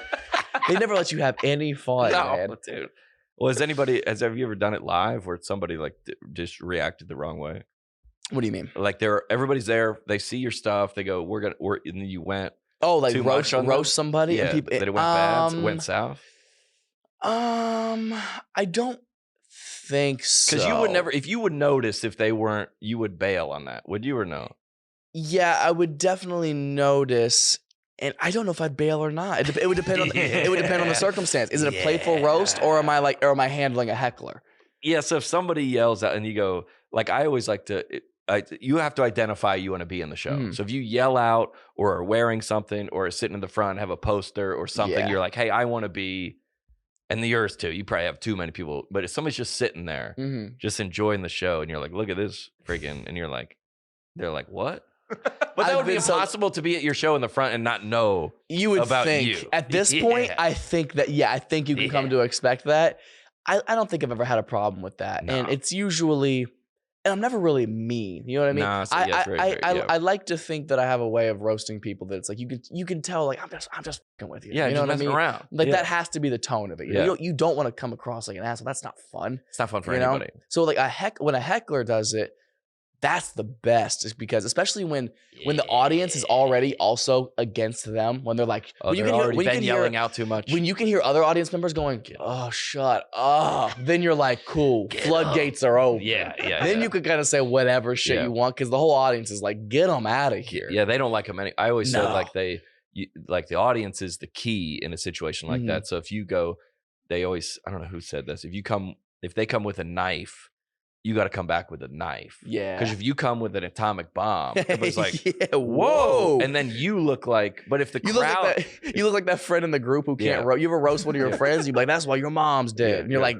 dude, what are you doing right now? This isn't how you play the game. No, you got to match the energy, man. But There's always the one friend who just doesn't roast, so he just says mean shit. You're like, oh, I think you were just serious. Yeah, man, we're that joking. hurts my feelings. I told you that in confidence, dude. Well, AG1, baby, by Athletic Greens is a sponsor for this week's episode of the pod. And honestly, they picked a good episode to come in on. Yes. Yeah, AG1 got lucky. Yeah. Well, they've been hooking us up. Yeah. We went to the NASCAR race yesterday. Nice. So we had to get up. I took the bus home, got up at 6, had to drive 3 hours all the way down to Talladega. That's a long day. Was at the race all day, left at 10, back at 1. Yep. But you know how I got started? How? AG1, baby, because once you get on the road, it's going to be what? A gas station. We stopped at Buc-ee's. All right. It's going to be a gas. It's not going to, and then you're going to be at a racetrack. Mm-hmm. You can't, on Talladega, you're not sniffing a vegetable. You're not sniffing a vegetable. There's hot dogs, there's fried stuff. I mean, you can sustain the rest of the day through that, but you got to start out. Gotta get yourself started. AG1 by Athletic Greens has been a part of millions of mornings since 2010. Every scoop packed with 75 vitamins, minerals, and whole food source ingredients that you will not find at Talladega Super Speedway. The highest quality. They give major benefits like gut and mood support. I had that. I was great mood all day. Awesome. Energy, was gassed up all day. Yep. And even healthier looking skin. Dang. Look at you. I did have that. Hair. I said to my last person that cut my hair, Whitney cut my hair last week, I was like, is my hair like regrowing? Now, they are definitely not in that business. No. So if I say that, they're going to be like, hey, John, we're not guaranteeing that. No, we're not guaranteeing it. But we're not also. Why take a bunch of different things when you can just mix up one scoop of green powder, put it in your water, and hit it once a day? It's powerful because it's so easy to fit into your lifestyle and the healthiest thing you can do in under a minute. Yeah. I would say maybe 20 push-ups in under a minute could also be healthy. But also, that's pretty quick. You can't do that without AG1. Right. So, you got to start there. Yeah. 1 scoop of powder mixed with water once a day. AG1 gives you increased energy, mood support, making it easier to live your best life. I think that's in a Joel Osteen book. Did he coin that? Live your best life? Did Joel Osteen start that? If he did, dude, he's the GOAT. I think he started That's that. crazy. Living your best life. Well, that's from Joel Osteen. Living your best life is a Joel Osteen book. They took that from Joel Osteen. If he came up with that, they took that from the Lord, and Joel Osteen got it from the Lord. That you are plagiarizing the scripture. Not really. Tough. If you're looking for an easier way to take supplements, Athletic Greens is giving you a free 1-year supply of vitamin D. That's what I got in my skin right now. Sir. It's going to get in there. And 5 free travel packs with your first purchase. Go to athleticgreens.com/netpositive. That is athleticgreens.com/netpositive. Get in there. Don't you feel like I like some comics? I mean, I live a block from Zany's, so I go down there. If I'm off, I walk down there. And there's, somebody's podcast that I've never heard it before, and somebody's, sports. That place is sold out every night. I mean, there's people in there, and I go, I don't really I just want someone that has something to say. Like somebody, and I gathered that about your stuff. Like a lot of the crowd work is on the internet, but you go, oh, this guy has important thing, or he has a point of view, and he stands for something. Yeah. And I even don't, if it's not even I agree with the Trey Crowder is he's like the liberal redneck. I don't agree with most of the stuff, but he has some good. I go, good for him. That's what I like a lot of his stuff. And I go, you stand for, at least have some kind of the people that are just pandering to the audience. They're just hoping, please like this. Chappelle talked about that on an interview one time. He had a very great point of view. The exact same thing. He was like, I respect a comic who sticks to a point of view regardless of what he goes, whether I think it's funny or not, whether I think it's offensive or not. He goes, I've heard some racist ass comedians before that I go, is it racist? Yeah, but it's funny. It's in the intent of comedy, and at least he's doing something. He's not pandering. He's being himself. He's standing up for something. Exactly. And there's something to be said. Something to be said for people who at least just stick to something, regardless if it's a popular or unpopular thing. There's probably people that are with that. Yeah. Somewhere. Might not be you. Might not be me. But you go, oh, that's how I go. If you're on somewhere critical of Matt Rife, I go, this is the wrong tree. Yeah. It's just there's other stuff. This is what this is the cross you're picking up today. And that's why I don't care anymore. That's why because everyone cares about everything. And I go, well, now the things that you should care about, I don't care about anymore. Because you're Matt Rife said, well, what? And there's it's a lot of jokes, but you go, there is I always said Chris Rock makes a racist joke, not a racial joke, not racist, racial. Everyone laughs, and then you go home and you go, huh? Yeah, that's weird that we treat white and black people different like that. Chappelle, the greats, if comedy is done right, that's what it's like. Yeah, absolutely. So you go, the wheelchair trans thing is hilarious, offensive, but you go, who has a harder time in life, people in a wheelchair or trans people? And it's hilarious. And the point, if you listen to the joke, it shouldn't be offensive to either group. No, it shouldn't be. Triggering, yes, because instinctually you go, how can you make a joke about two marginalized groups of people? But if you listen to the joke, you really listen to it, it's really just about perspective and understanding. Look, if somebody who's going through this hard of a time, like somebody who's in a wheelchair for their entire life, if they can enjoy their life and laugh at themselves, they found a way, how can anybody think that they're above that? You know what I mean? Who can argue that they have a worse life than somebody who's going through that, or a harder life?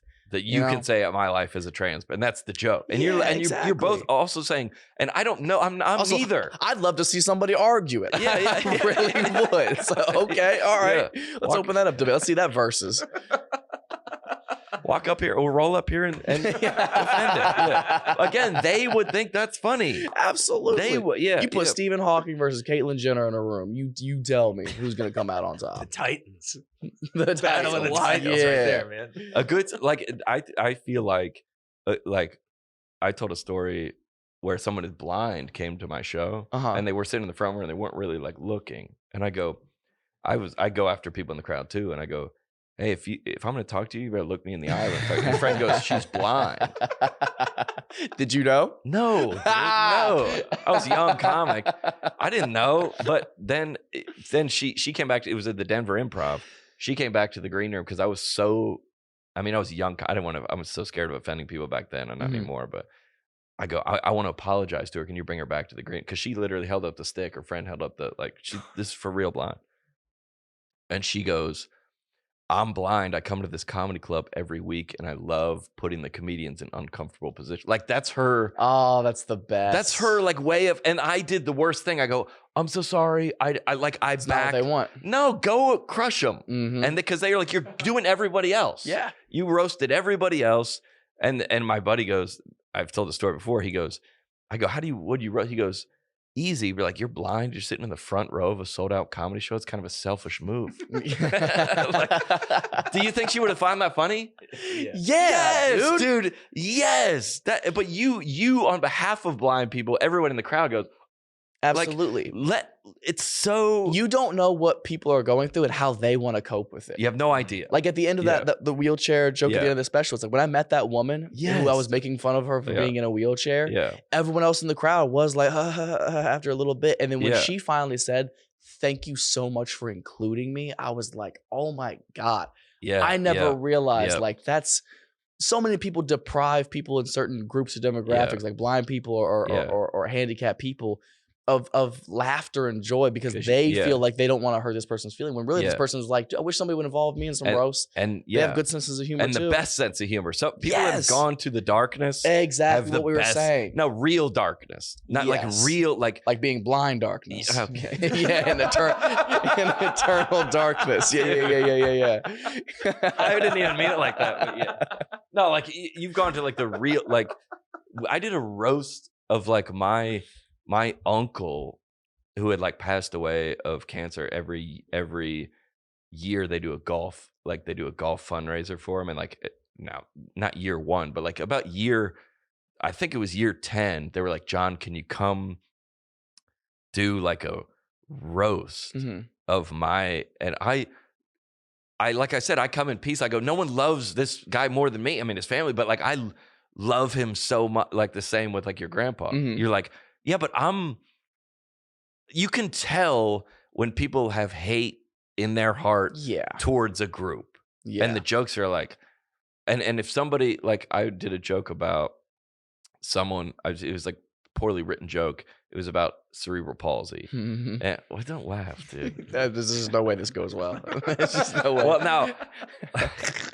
It's all right. It has a shaky start.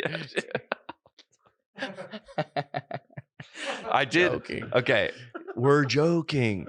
I did the joke, and there was a like, it was about how like it's weird that people have voice tones in text. Like my girlfriend's texting me, it's like, when are you gonna be home? Like I go, she texted that. The joke was like, you're out at this bar and your girlfriend's at home alone with nasal congestion and Down syndrome. That was a joke. Not that great of a joke. Not that great of a joke. I'm gonna look at this camera, and this camera, and say, not that great of a joke. Anyway, a couple came up to me after the show. They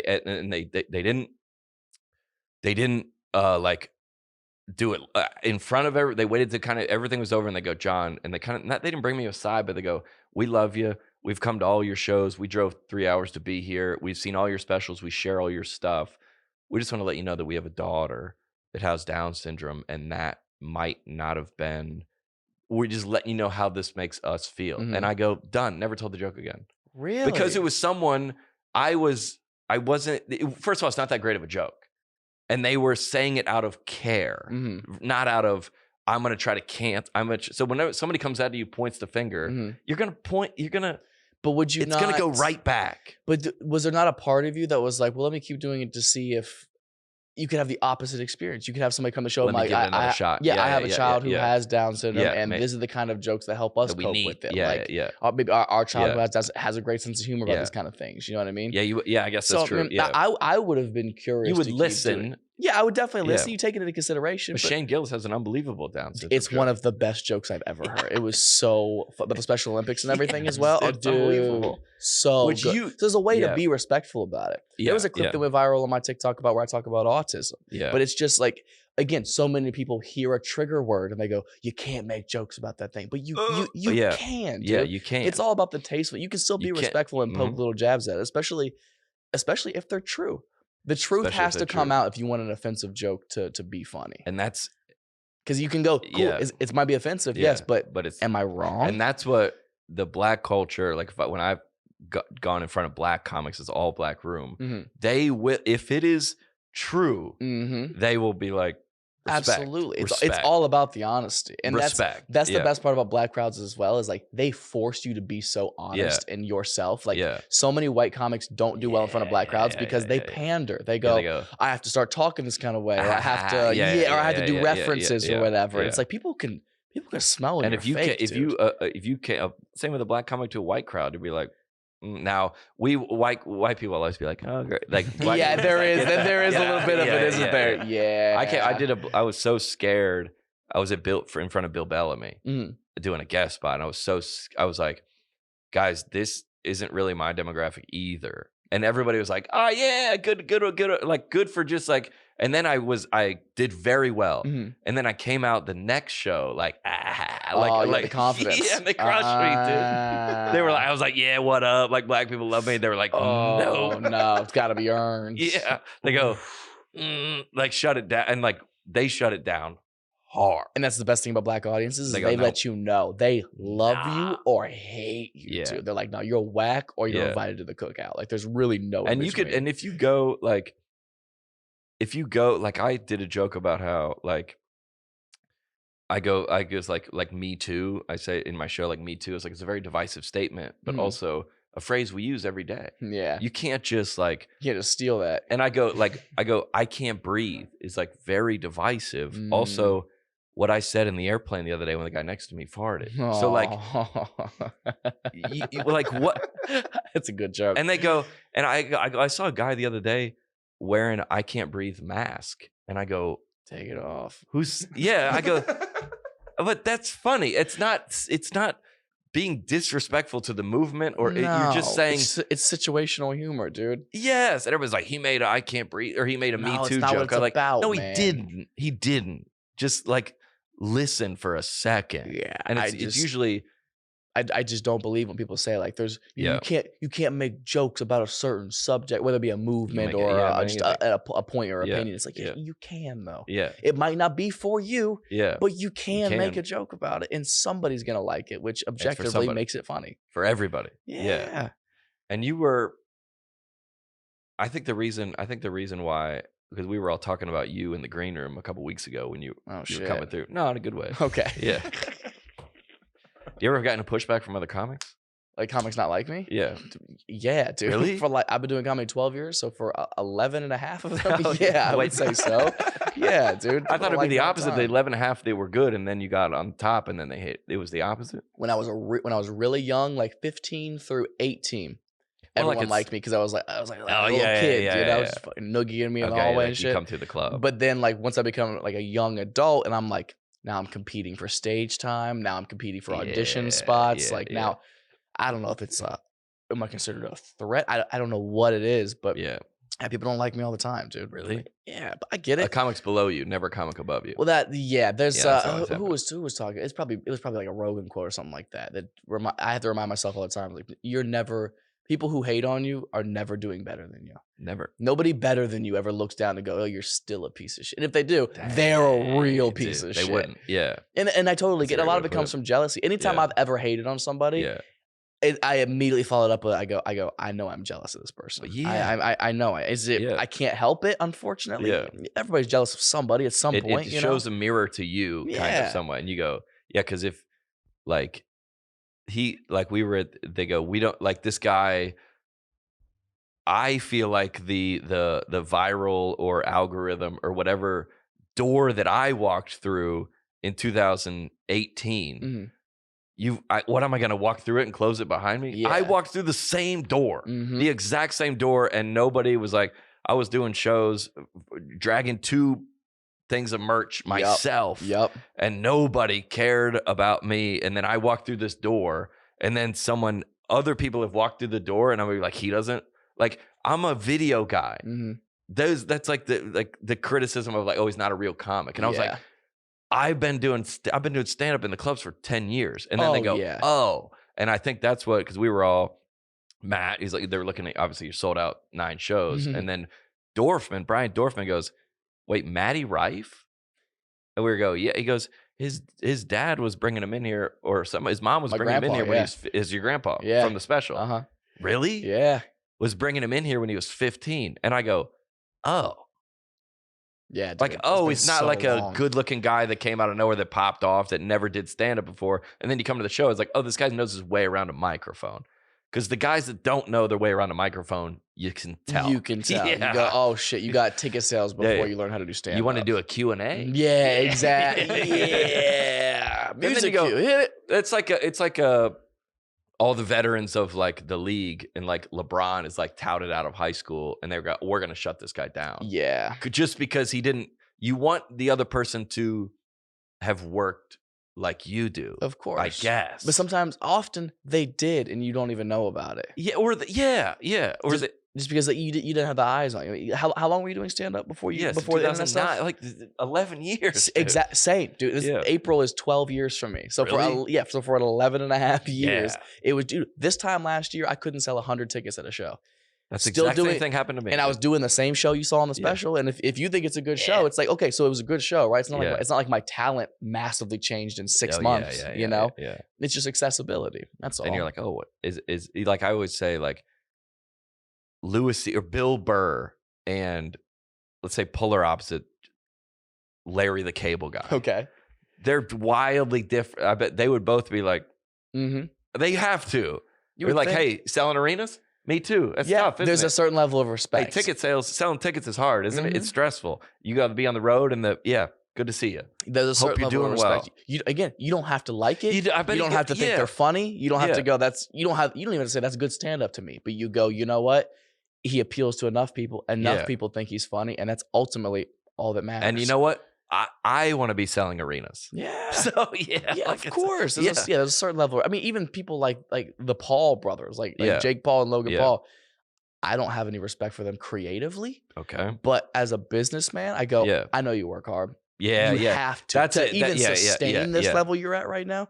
You work hard, and I respect that. We've said that, but I'm like, dude, you're out of your mind if you don't think Kim Kardashian's alarm is going off at 5:30. Right? Yeah. Yeah.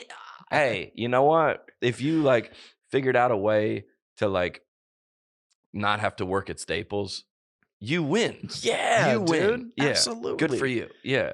Although I do not like the idea of like whenever I hear I'll see like an interview like a kid on TikTok or Instagram or something like that, and they're like, "What do you want to be when you grow up?" Like, I want to be an influencer, and you're like, but like nothing with some substance. That's what are you influencing? Or you just wanted to be because you just want to be famous or something like that. Yeah, you don't have any. But that doesn't even mean anything anymore. No.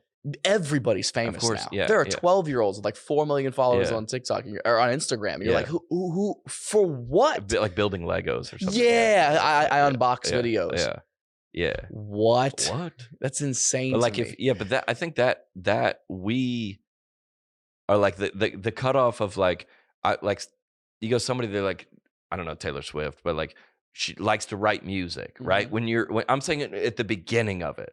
At the beginning of it, when I was at my family reunions and the people were all around the table and I was like, hey, and just kind of going into like going into things I thought of. Yeah.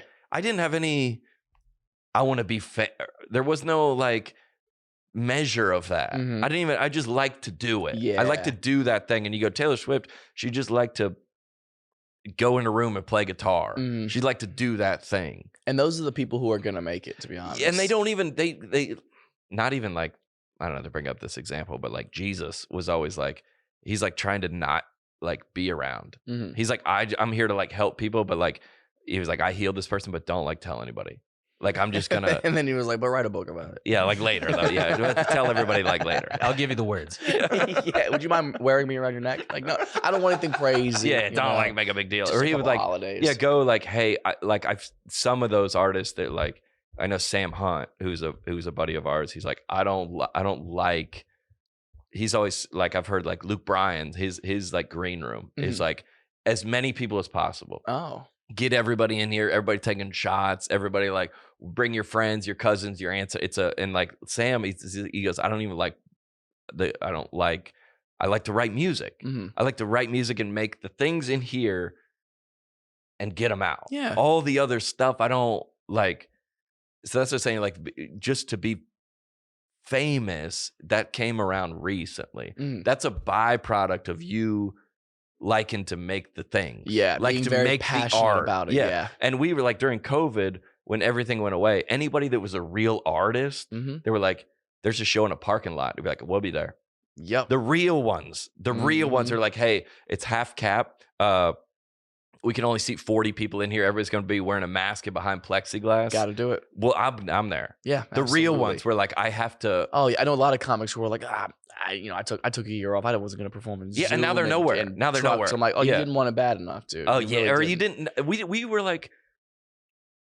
Like when I came up in Denver at Comedy Works, you ever been there? I've never done Comedy it's Works, actually. Yeah. I've heard nothing but good things. I've never been. There was like Laramie, Wyoming. It was like 3 hours north, and there was like somebody heard about an open mic, or like, hey, there's an open. It was like at a bar, and like 5 of us. They're talking about it like Prohibition. Though. Yeah. I heard. I caught wind. Yeah, let's get up there. It's like an underground railroad for comics. Yeah. But we got up there. 5 of us drove 3 hours, and it was like a bar. It was like nobody in there. It was like an open mic in the corner, and the bartender was so confused. He's like, "So, what?" He's like, "We're comics from Denver," and he goes, "What? Why did you come here?" I was like, "Yeah, we didn't have a choice, but like we do this." Yeah. And there was a flyer that there'd be people that would listen. So we're here. And they lied. Yeah, of course. There was nobody there. Yeah. Damn. No. But you go, I don't know. We just like to do it. Yeah. The passion has to come first. And it's good that more people now see it. But it comes with also comes with other stuff. But we were doing it when nobody was seeing it. Yeah. And that's another thing with like you have a lot of younger comics now, and this sounds so old of me to say that. Like I'm not one of them. Yeah. But like the clips are the most important thing. Yeah. And from a marketing and business standpoint, the clips. It is for sure. But it's like, would you still be doing it at the same level and like hustle if the clips weren't as important? Yeah. Because now everyone's like, I gotta get stage time this week because I have to get 3 clips up this week. It's like, okay, but forget that. No cameras out. Do you want to just go do stand up, or do you want a blue check mark next to your name on TikTok? Like, what's really more important to you? Chappelle, one of the coolest things Chappelle ever said to me. He was like, what's more important to you, $15 million or 15 minutes of new material? What makes you feel better? And I would go, holy shit. I mean, $15 or 15 million. But like, what would make you feel better at the end of the day? Once the money's in your account and you're just sitting there, what would make you feel those butterflies more in your stomach? Dude, there's nothing better than getting a real comic joke, right dude. there. That's a real. Look at my skin, like my hair, on my skin. I'll get through a whole set. Like the newest thing in my set right now is the ghost stuff at the end of it. It's great. Yeah.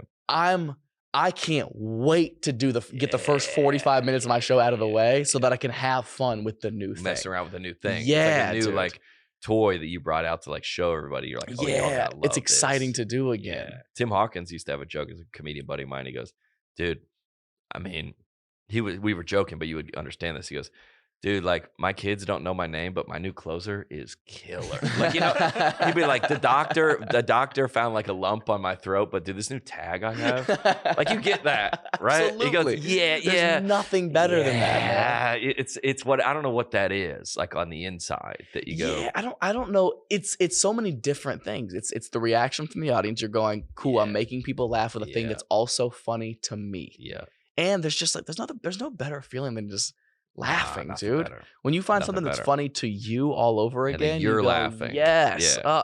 That's one thing. And you laugh a lot in your show. I do, because it's funny to me. Funny, dude. It's insane to me when a comic just goes, "There's the joke," and then they just sit back and wait for the. By the way, a bunch of I guess Jesselnick. There's but he does it because he's doing a thing. And there's people who are brilliant and do it like that. That's just their style. Jesselnick, Neil Brennan, even people who are more writers than performers. I think.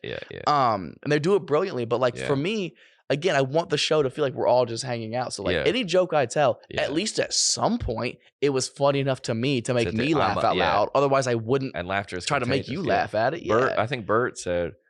I saw a clip of him. He goes, I just want, like, if I die, I just want people to be like hanging out, go, I wish Bert was here. Just to, he would be like giving everybody this.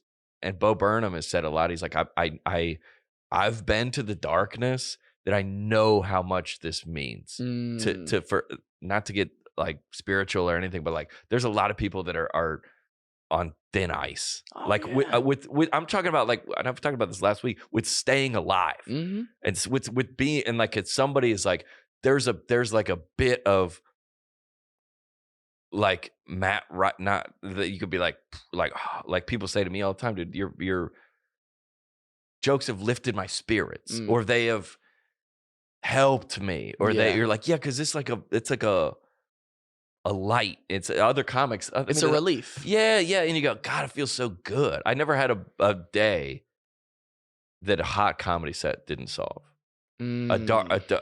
You know, that's very last night were 2 very fun shows. Gosh. I had zero energy. Yeah, you were in there, the green room, like 3 seconds before I walked on stage. I was like, I don't want to do this. Because I find some energy. Yeah. And went out there, and it's just something awesome about the energy they give you back. You're laughing, you have a good time. It does change something inside you, but it's still.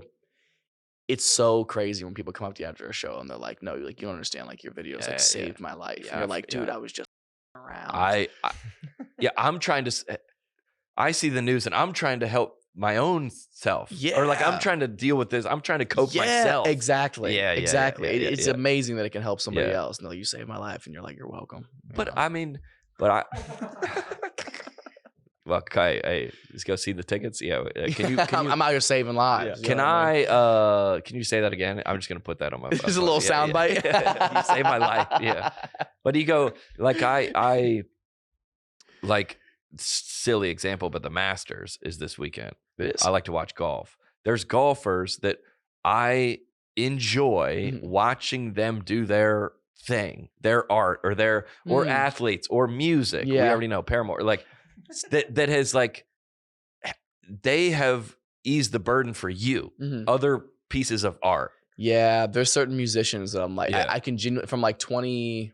I want to say probably like 2017 through 2020. There was a couple of musicians that like I was in a very low place of depression, and like I've definitely had some bad thoughts before, and like their music saved you. Genuinely made me feel a certain way that I was like, wow. I feel so at the very least I feel related to. You want to go? Yeah, somebody said be careful. Like it was somebody like a school board like defunding like art. It's like, be careful the category you put art in, because when you were at your lowest, that's where you went. Damn, that's a good point. To art. But not like pointillism and shit. No. Like, we're not talking about like abstract paintings. No, you went. Nobody's ever looked at a picture and go, you know what? I shouldn't kill myself. Look at the way they mix these colors. Look at that clock that's hanging over. That is just a non-suicidal palette. That is beautiful. I'm gonna do that. Yeah. He's like, no, I might actually. I've seen paintings so bad that I'm like, you should kill yourself. No, when you were at the bottom, you went to art. You went of some kind. Of some kind. Yes. Yeah, it's a distraction at the very least. And that's what I know how much that means to.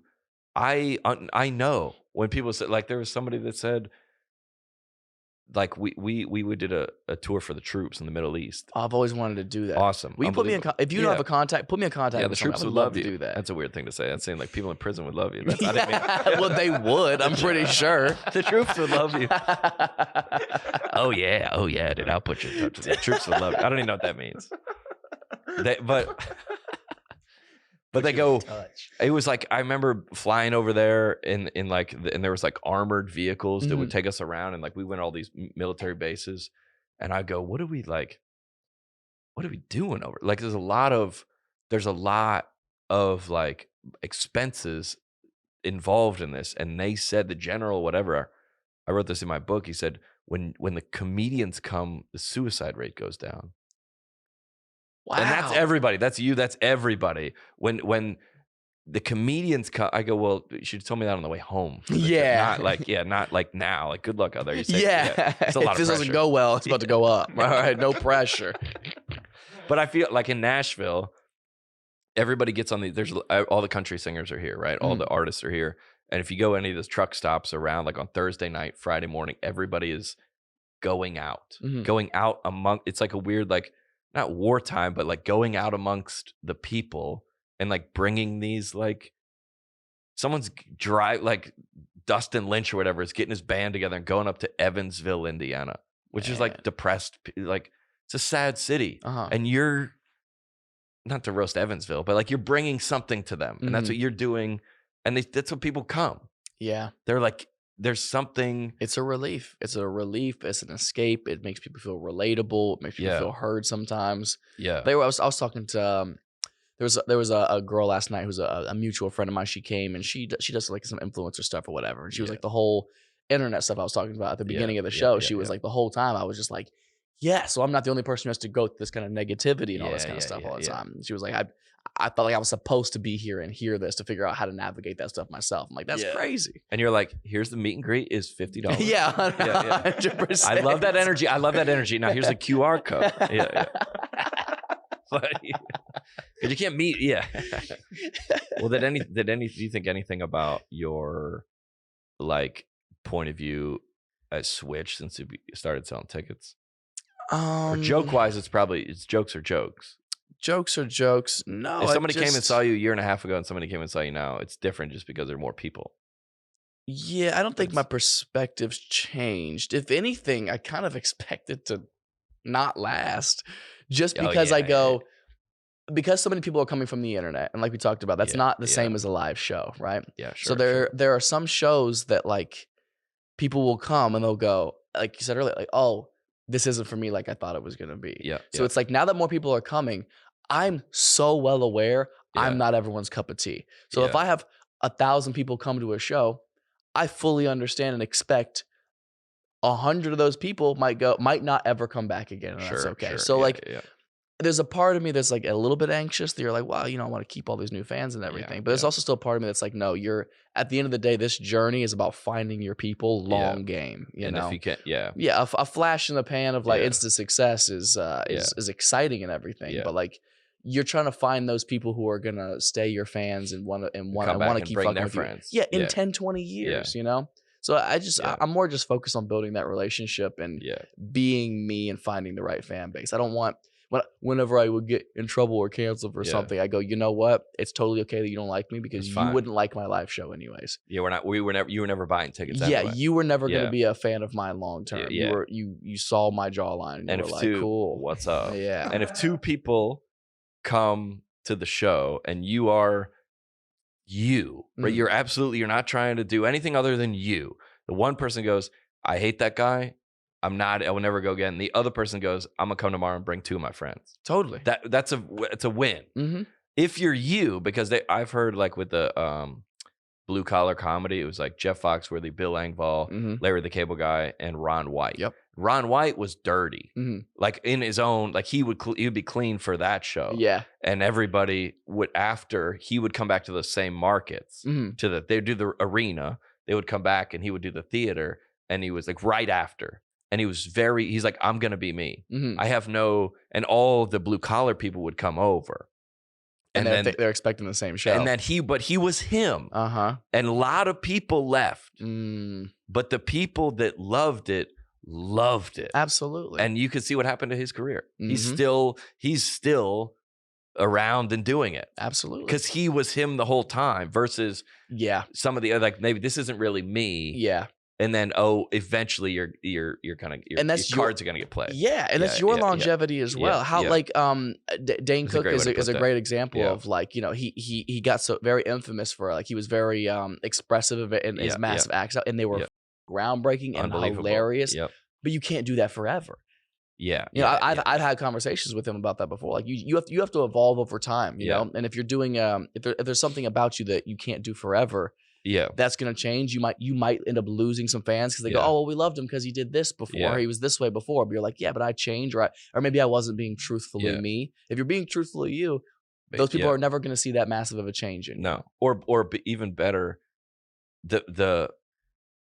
if you were doing colleges, all those people were coming out. It's like, yeah, so all those fans now are in their 40s. Yeah, so you can't do the college like jokes now. Yeah. Because the fans that loved you, Nate Bargatze talks about this. He goes, yeah, when I was like single living in New York, then now like I moved to the South. I've had a child. I live in the suburbs. I live with my wife. Like that, the progression of your content should go there because the fans will go with you. Yeah. But if you're still like, well, these jokes killed for me. Yeah. Or like, yeah, but we've all developed. Yeah. Everybody has developed. So like, well, that worked for me. Like a lot of country artists in town are like that. I find myself fighting with that all the time. I was actually talking to Brian Dorfman about this Wednesday, because it was Wednesday was some shows that like kind of get on my nerves, where it's like you saw the girl yell about take your belt off last night. Yeah. Wednesday. A lot of my show, dude, I'd say 90% of my shows are people yelling obnoxious, ridiculous things throughout the entire show. Right. Tough. And I get off stage and I'm like, huffing and puffing about it, like, 'cause I hated the show. Like, this just feels like it feels like a bad show. The audience doesn't know it's a bad show because that's what they came to expect to see, you know. And I got through it and we made it fun. Everybody was but to me, I hated it, right? Yeah. And Dorfman was like, you have to remember that, like, I learned comedy kind of in reverse. I got my audience second compared to a lot of like what young comics are getting, in the sense that like when I grew up, I was performing for 30 to 50-year-olds in comedy clubs. I was building an adult comedy club set.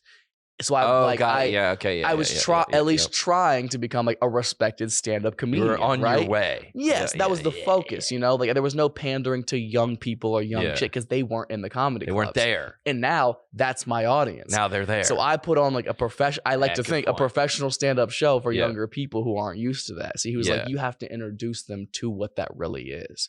So like I find myself, and you never, not that you never done it, you know how to write jokes, but you go, oh, this is But then you have to go, well, do I change up who I am in my material to cater to my new audience, or do I try to bring them over to who I really am? And it will be so easy for me to cash in on taking my belt off or taking my shirt off on stage. I guess that's what we're talking about. Is that guy does exist? Yeah, and that guy's gone. Yeah, in a day, of course. But he comes around and he's like, "Oh, this is what we're doing." Exactly. And in 5 years from now, who respects that guy for his stand-up craft? You know what I mean? Gosh, but it's so hard. Like I used to do this joke when I was I was homeschooled. I go, "Don't make fun of homeschool." To me, it was the goodest thing that ever happened to me. Like at the very, very, very beginning of like, I would never do a joke like that now. But that's like a let me in, laugh, and then we're gonna get to what I care about. Yeah. And when you're a young comic, you don't really. But there's a significant portion of your show that there's jokes. Like Bill Burr, I would say the whole thing is funny, but also meat. Yeah. And the greats are like that. And my show is not all like that. It's some of it is like that, or I got something to say here. Yeah, and I think a good middle ground is exactly where you want to be, because you have audience members who want both. There are sometimes when I'm talking passionately about a joke that like, listen, it might be a long build out, but I promise there's a punchline at the end. I get there. I can see people in the audience who are like, we want just get to the punchline, dude. I know it's coming, and I'm gonna laugh, but like you're pouring your heart out. We get it. You have all these emotions and opinions. Give us the thing. Yeah. And then there's people who are like, wow, he's really saying something, you know. So, and then there's jokes later on in the show. They're like, here's the little zinger for you. Dude, Chappelle still does that. He still does like the goofy, like he'll still like, there should be something for everybody. Anybody, you don't want to be preachy, but you want to have something to say. And otherwise, what are we doing? Like if you go, if you have looked at the trans move, or not the movement, but you're watching the world, and you go, does something to me. I have thoughts about this. I would like to express it, contribute it in a way that everyone else, it's going to lift the burden for them also. Absolutely. So they go, oh, I feel this way, and everybody goes, thank you. Yeah. Me also. Everybody wins. Yeah. And then you go, oh, okay. Yeah, it makes it seem far more appropriate and justified to make jokes about certain taboo topics when you're coming from a place of perspective, because at least you go, oh, he's expressing something, rather than just like, oh, he's just taking a jab at it because it was a quick, easy, funny thing to say. You just say was it you said last night that you go, I understood when I was like at 15, where I was like, what's your perspective? You're like, I didn't have one. Oh yeah. And I really thought I did. When you're 50, you're like, guys, listen. It's like someone that's married for like a year. It's like a marriage counselor. There's somebody who's married 20 years. They're like, what do you possibly? Exactly. One thing that gets thrown in my face all the time. You know Eric Griffin? Yeah. He produced your special. Yeah, he directed it. Yeah, he's awesome. He's one of my best friends. He's great. It has been for so long. Yeah. And one of the things he loves to throw back in my face is when I was visiting in LA for the first time, and I was like 17. Yeah. We were driving somewhere, and we passed by this like art gallery that was outside, right? Yeah. And we're driving by, and for no reason at all, I just go, art's so stupid. And he goes, do you even know what you just said? I go, yeah, it's stupid, dude. Like just like finger paintings or whatever. He goes, that's not art. He goes, structurally, yes. Literally, it's art technically. Like someone, it's a painting is an art. You know what I mean?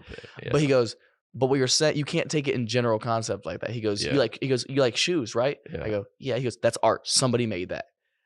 And I go, that's such a stupid thing. You know what's crazy now? Yeah. I love art. You're like, I love paintings now. I go to art galleries all the time. Yeah. So I did not have an appropriate perspective at the time. Then you go, oh, okay. But also if you're that age, you shouldn't. Yeah, be naive. No, you should. Yeah, be dumb. You don't need to know everything. Yeah. That's the funniest thing about kids these days, especially with how powerful they feel on the internet. Is they really think they know shit, and it's so funny to me to watch. And like they would really die on a hill they know nothing about. You go, nothing. Confidently too. I like the. Did you see the? Did you watch that when the American? And this is adults, but the lawmakers and the TikTok guy, the Chinese guy, the TikTok CEO. The TikTok CEO and the American lawmakers, and they were like, he's in front of Congress. Oh, y'all have no idea what you're talking about. They were like, so how do you get? I think I did see and it's like, oh, you were just exposed. You have no idea. Yeah, so you're telling me people are getting trafficked on the app. Yeah, you're like, well, it's mostly just people dancing. Yeah, but I suppose. You're like, I don't. Yeah, and the high, like we've talked a lot about like protesters in here, that like people that protest for like, and if you go. We were gonna do a sketch about like a abortion rally and go thousands of people out there go, which side are you on, Roe or Wade? Like it's Roe v. Wade. Yeah. You don't even. Roe has some good points, but Wade's been in the gym a lot recently. He's been putting in the work. Like, but you're so confident. That's what you're saying. You're so you're like, well, tell me. Yeah. Well, yeah. So maybe don't fight for it so heavily. Yeah, no, you can be. Yeah, but maybe don't come out here and point your fingers at everybody. Yeah, don't act like you're an expert on it. As we do this, because we have a video guy at all of our shows.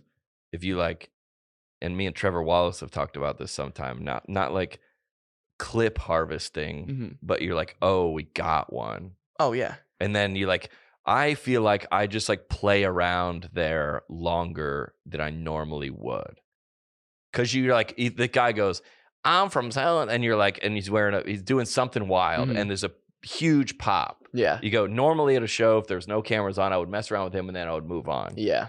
Then I go, oh, this one, we posted one yesterday. There was like these ladies that were like adoptive moms, and there was 4 moms. They've all adopted kids from different countries. And one girl adopts a boy from Kansas. And I go, can you do that? Like, and we just roasted her. I go, hey, all these other women are making fun of you behind your back because you're like, it's so tough with the Kansas. I go, and I played around in that for probably 6 minutes. But normally I would just like hit on it and move on. But I'm thinking in my head, the cameras are going. Yeah, how much can I squeeze out of it? I got one, and I probably got a big one. Do you do that or no? I wonder if I do. Maybe subconscious. It could be subconscious, Trevor but I also love crowd work. Like I was doing it long before I was needing to clip it up for the Instagram. It's a fun thing for me. You've always been doing it, really? I've always done it. Yeah, it's so fun for me. Yeah, and I love diving. And again, this was a subconscious thing. I didn't even realize I was doing, but like my friends who opened for me would point it out because we were trying to figure out like what makes my crowd work different from like a lot of other people's on TikTok or whatever. And because there's other crowd work on TikTok? Unfortunately. I haven't seen any. Yeah. Like so tough. A lot of it's very basic. Where you from? Yeah. What's your name? Oh, you got a silly hat on. Yeah. End of story, right? Yeah. And they're like, you have like actual questions. Like you kind of like you dive into who they really are. You get to know them as a story a little bit. Yeah. So like that's not Andrew something I was Schultz doing. Does that too. Well. Exactly. He does it well. He's so good at it. And I think that's when you get the most truthful stuff out of it, and you get the stuff that's not surface level that nobody expected to happen. There's no way. If somebody's wearing a crazy outfit, it's like, cool, that's a 30-second roast. The people were like, somebody's probably dressed like a disco ball. Look at this guy. Something's gonna happen. That, every comic could do that. But were you at the show last night where the dude was 21 but he looked 43? Yeah. That's the kind of thing where you dig in and you're like, hold, I got questions what's going on here. Yeah. I mean, but it comes from it just comes from a place of general sincere, very playful, genuine curiosity. Sometimes you go, oh, this guy's trying to hurt this guy. I've seen that. I don't want to mention any names, but I've seen like some piece of crowd work. I was like, oh, this gives me like a bad feeling. Yeah. It's like the words were funny, like the punchlines are funny, but I feel like that guy came to laugh and is dealing with his own stuff and laugh. I don't love the way this made me feel. No, there's a bunch of them. I've seen lots of them. I've seen some comics where it's like every single one of the crowd works is like them getting heckled for the set not going well. Yeah. And then the reaction, the crowd work is literally just them snapping. And then that gets millions of views. Comedian like, owns heckler. Yeah, like, you didn't own you. Yeah. If anything, I think you lost. Yeah, you might moment. have taken the L on that one. Yeah, man. Yeah. But you make it funny, dude. Yeah. That's your responsibility. Or move on from it. And like, then I could see people, I mean, I think your hashtag is over 1 billion views. So that's not even you. Is it really? I think so. You can look on TikTok. Go to the TikTok. You had a screen this whole time? Hey, dog. You had a cheat sheet over my shoulder this whole time? We were talking about before we came in here. We talked about all that before you came in here. I was like, wow, John really did his research. Go to please. You might not be able to see it on there. Just hashtag Matt Rife. Could you see? Yeah, you can't probably see it on the. I don't think I've ever seen the website version of TikTok. Yeah, it's a weird side of it. Yeah, let me see. So that's mine. Damn, that's at 35 million. Jesus. Let me see. Yeah, the Matt Rife here. Look at this right here. This says Matt Rife comedy. Yeah, it doesn't show the same thing. Here, I have it on my phone. Here, I have it on my phone. 1.8 billion. I have it on it shows on my phone. But you go, so what I'm saying is there's a difference between seeing it, and Theo would say the same thing. I only have my whole following is 7 million or something like that, but across all of them. You need someone to see it and be compelled. It has to give them the feeling to go, they share it. And you have people making up TikTok that are not even, they're not sharing your stuff. They're just copying and taking it. My For You page and YouTube and Instagram is me from other people's things. I'm like, this is insane. Nothing's more aggravating, I will say. My For You page is me is a wild thing. The worst part is for you. Somebody will post a video of the video I posted and they get more views than I do. Like, I'm like, are you kidding me? Yeah. That's insane to me. Matt Rife has the You page. Like, we got the For You page. It's just a mirror. But that's the difference of what those crowd work clips. You go, I follow this person. I enjoy it because I know this person versus I have 500 followers. I want to show this to them. Yeah. And that's the nobody in Hollywood or anything could explain that. They go, yeah, but it's a good song or it's a good bit or has a good punchline. So I'm like, yeah, but the feeling that it gave them that you got to go, hey, it compels them to, I'm going to drive to a show. Does it resonate? I'm going to wait in the rain. Yeah. Is it impactful enough that like somebody else needs to see this? You have to see, and the greatest bits that I go like the reason literally my career that I walked through that same viral door is they saw the video, they go, oh my goodness, my aunt, my sister, my brother has to see this. Yeah. You got to see this. That I will say I'll get that compliment more often than like way more times do I hear, oh, my husband and I share your videos back and forth. I hear I share it with a friend or my group chat or whatever, far more often than I hear I just love to watch your videos. And I'm like, wow, that's the power in it. That is the power. That's how something like, goes. That's how something goes. Because you go, I see there's a lot of those guys that do the what's it called? Like the pranks. Like a lot of TikTok is like prank. You're like you go into Walmart and you like jump in the ball pit and it goes everywhere. And like I go, yeah, but the guy that works there, or like you go into the drive-through and you like get the ice cream cone and throw it back in the guy's face, like, dude. I go, I don't feel good. Now it has a lot of views, but no one goes, hey, because the feeling's bad for me, or at least a little bit of guilt, or a little bit of. Aren't you embarrassed also a little bit, dude? It's like, come on, man. What are we doing? And then that guy, you go, hey, what do you have to say about any societal topic? And they're like, yeah, and they're just like, no, I just here to make videos. Yeah. It's there's no substance to it. Yeah, there's nothing to it. And I think you just want to be, it all comes back to just being relatable, dude. Yeah. I love when somebody like we went out for a drink last night, and there was a bunch of dudes at the bar who would come up like, Oh, dude, yeah, you're you went to Red Door. Yeah, it was so nice. Yeah, Red Door's. You never been to Red Door? No. Hometown favorite. They lied. Everyone was like, you want to go to a place where you're not going to get recognized? This is the place. Dude, it was ridiculous. A Red Door? What is that? On a Thursday?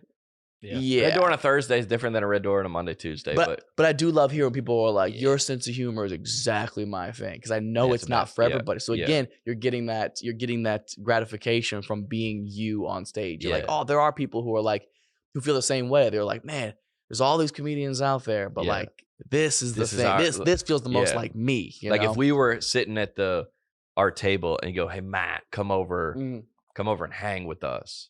Mm-hmm. That's what every comic. If he's like, if you see like who's like a Tom Hanks or like Kevin, like not Kevin Spacey, Tom Hanks or like Tom Cruise, you would be like, he is other than. Yeah. I don't. That's not relatable. If he's at a restaurant, I'm not gonna go up to them. I'm gonna go, oh my goodness, I can't believe I see him there. I might try to like sneak but a comic is like, that's why nobody was like, if we like fly private or we like somebody like, you wouldn't post that. Or like the black comics, black comics. Yeah, you can. As soon as I get a jet, better believe everyone's gonna know it. Dude. Yeah. You would, because comic is like, you see Kevin Hart, and Kevin Hart is so big and like, you're like, yo, Kev. You would go up to him and like, my guy. Yeah. But you're like, why? Because he's still a comedian. Yeah, he's a comedian, and that's what everybody goes to. Like, somebody asked me the other day, like, Nate Bargatze, who's doing arenas. He lives here. He's like, hey, can Nate like make a video for my like aunt's birthday? Yeah. I go, what? And the thing is, that's a wild, but that's the thing is, he would, because he's that kind of person. But realistically, there's just a certain level of accessibility. Some people you can't give as much anymore, unfortunately. Yeah, but you do want that. Of course. You do want somebody to be like, hey, Matt could meet my mom and we would be friends. And you would. Absolutely. That's why everyone is at my show. Everybody's mom. What do we appreciate you coming down, man. Dude, thanks for having me, man. We're on your team, dude. You know I'm going back to bed. You know that. Yeah, you're going right back to bed. Are you? 100%, dude. 12:45. We're going to the gym. I'm gonna go to the gym this afternoon before the show. Well, you do work out a bunch. Every day if I can. Yeah. Where? On the road? Yeah, I mean, it's usually if the hotel has a nice enough gym, I'll do that. But otherwise, I'll just pick whatever one's like closest, something like a day pass or something. Yeah. I mean, I have an LA Fitness membership. You guys don't have those here, do you? Dude, we don't have LA. Do we? LA Fitness? I don't think so. I didn't think every time I've been here, no Equinox around.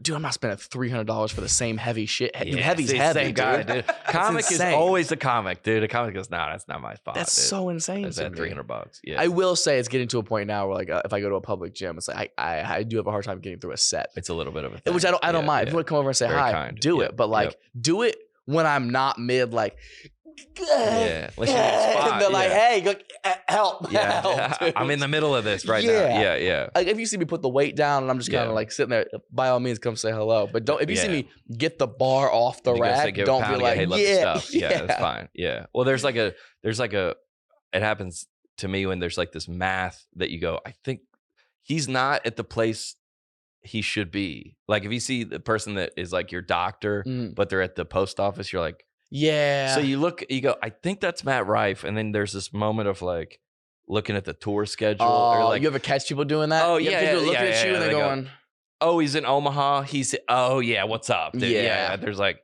because you go, why would we be in Louisville at an LA Fitness? That doesn't make sense. And then you go, somebody like, oh, he's doing a show. Oh, yeah. That does have to be weird. Like if a famous person to you was in a place you didn't expect, you'd be like, I got to say what's up, right? Like, because this is so fucking random. Something. But last thing, we'll end on this. No one has ever has anyone ever in real life said anything mean to you? Everybody's confident on the internet. Not one person ever in person has ever told me that I sucked. No, or that my comedy was never, dude. And here's the thing: you're more than welcome to. Go ahead, do it. But nobody would. But also, if we're in real life, I can put my hands on you. Okay, just remember that. This is the real world. If you started it, yeah, that wouldn't harm anybody. But not unless I started it, then I would for sure harm somebody. And the special. It's come out. It's on YouTube right now. It's unbelievable. Free. It's called Matthew Stephen Rife. Go check it out. It's completely different hour from what I'm doing on the road now. So if you're seeing me later this year, not the same show. Go ahead and watch it. Great. Enjoy. Yeah. And my agent, by the way, sent me like my special was out last year, and mine's on YouTube, and it's like a 2.4 million or something. That's amazing. But yours would be like the biggest Netflix specials. Nobody would know that. Like the biggest ones are like 3, 3.5. Like you think Netflix is like 50 million. No. Like not the big, like Dave Chappelle will still do like 50 million. Yeah. Kevin Hart will do like 35. Like the big ones are still the big ones. The most Netflix specials, because if you go out of the algorithm, then I got to go in and type M. It's not a searchable T space. Like to find yours and then to share it is now if they put it on, then you can go. But if they, that's why you're like, I'll just do it. Yeah. You got a big enough audience, I'll do it. You own it. It's so the best thing about YouTube is the shareability. You know what I mean? If I have a special, I can literally just text you the app and you can watch it right now. Right there. And you don't have to create an account. You're not paying a monthly fee for it or anything. It's so much more accessible. It's like the power really is in the people's hands. No, it's in when I got canceled, I was watching something. It's some girl on TikTok. She's like, how come Louis C.K., like, did we just decide he was back now? Like, we just let him. And I go, you know who decided he was back? Comics. Yeah. Other comics put him on. Yeah. All the biggest pods, Theo, Rogan, and then he was like, comics now have the power to put other versus like, I got to wait for the Tonight Show or I got to wait. Yeah. Comics can do it for other comics now. I also hate the idea that people on the internet really think they have the ability to control somebody else's life. Yeah. Dude, you work at fucking Enterprise and you think you can just determine someone's entire... Strays, I love Enterprise. Please hook it up. Everybody's like, an hour and 30 minutes. I love this. Whoa, Enterprise. It could be somebody with no job who sits at home. Somebody who contributes nothing to society whatsoever.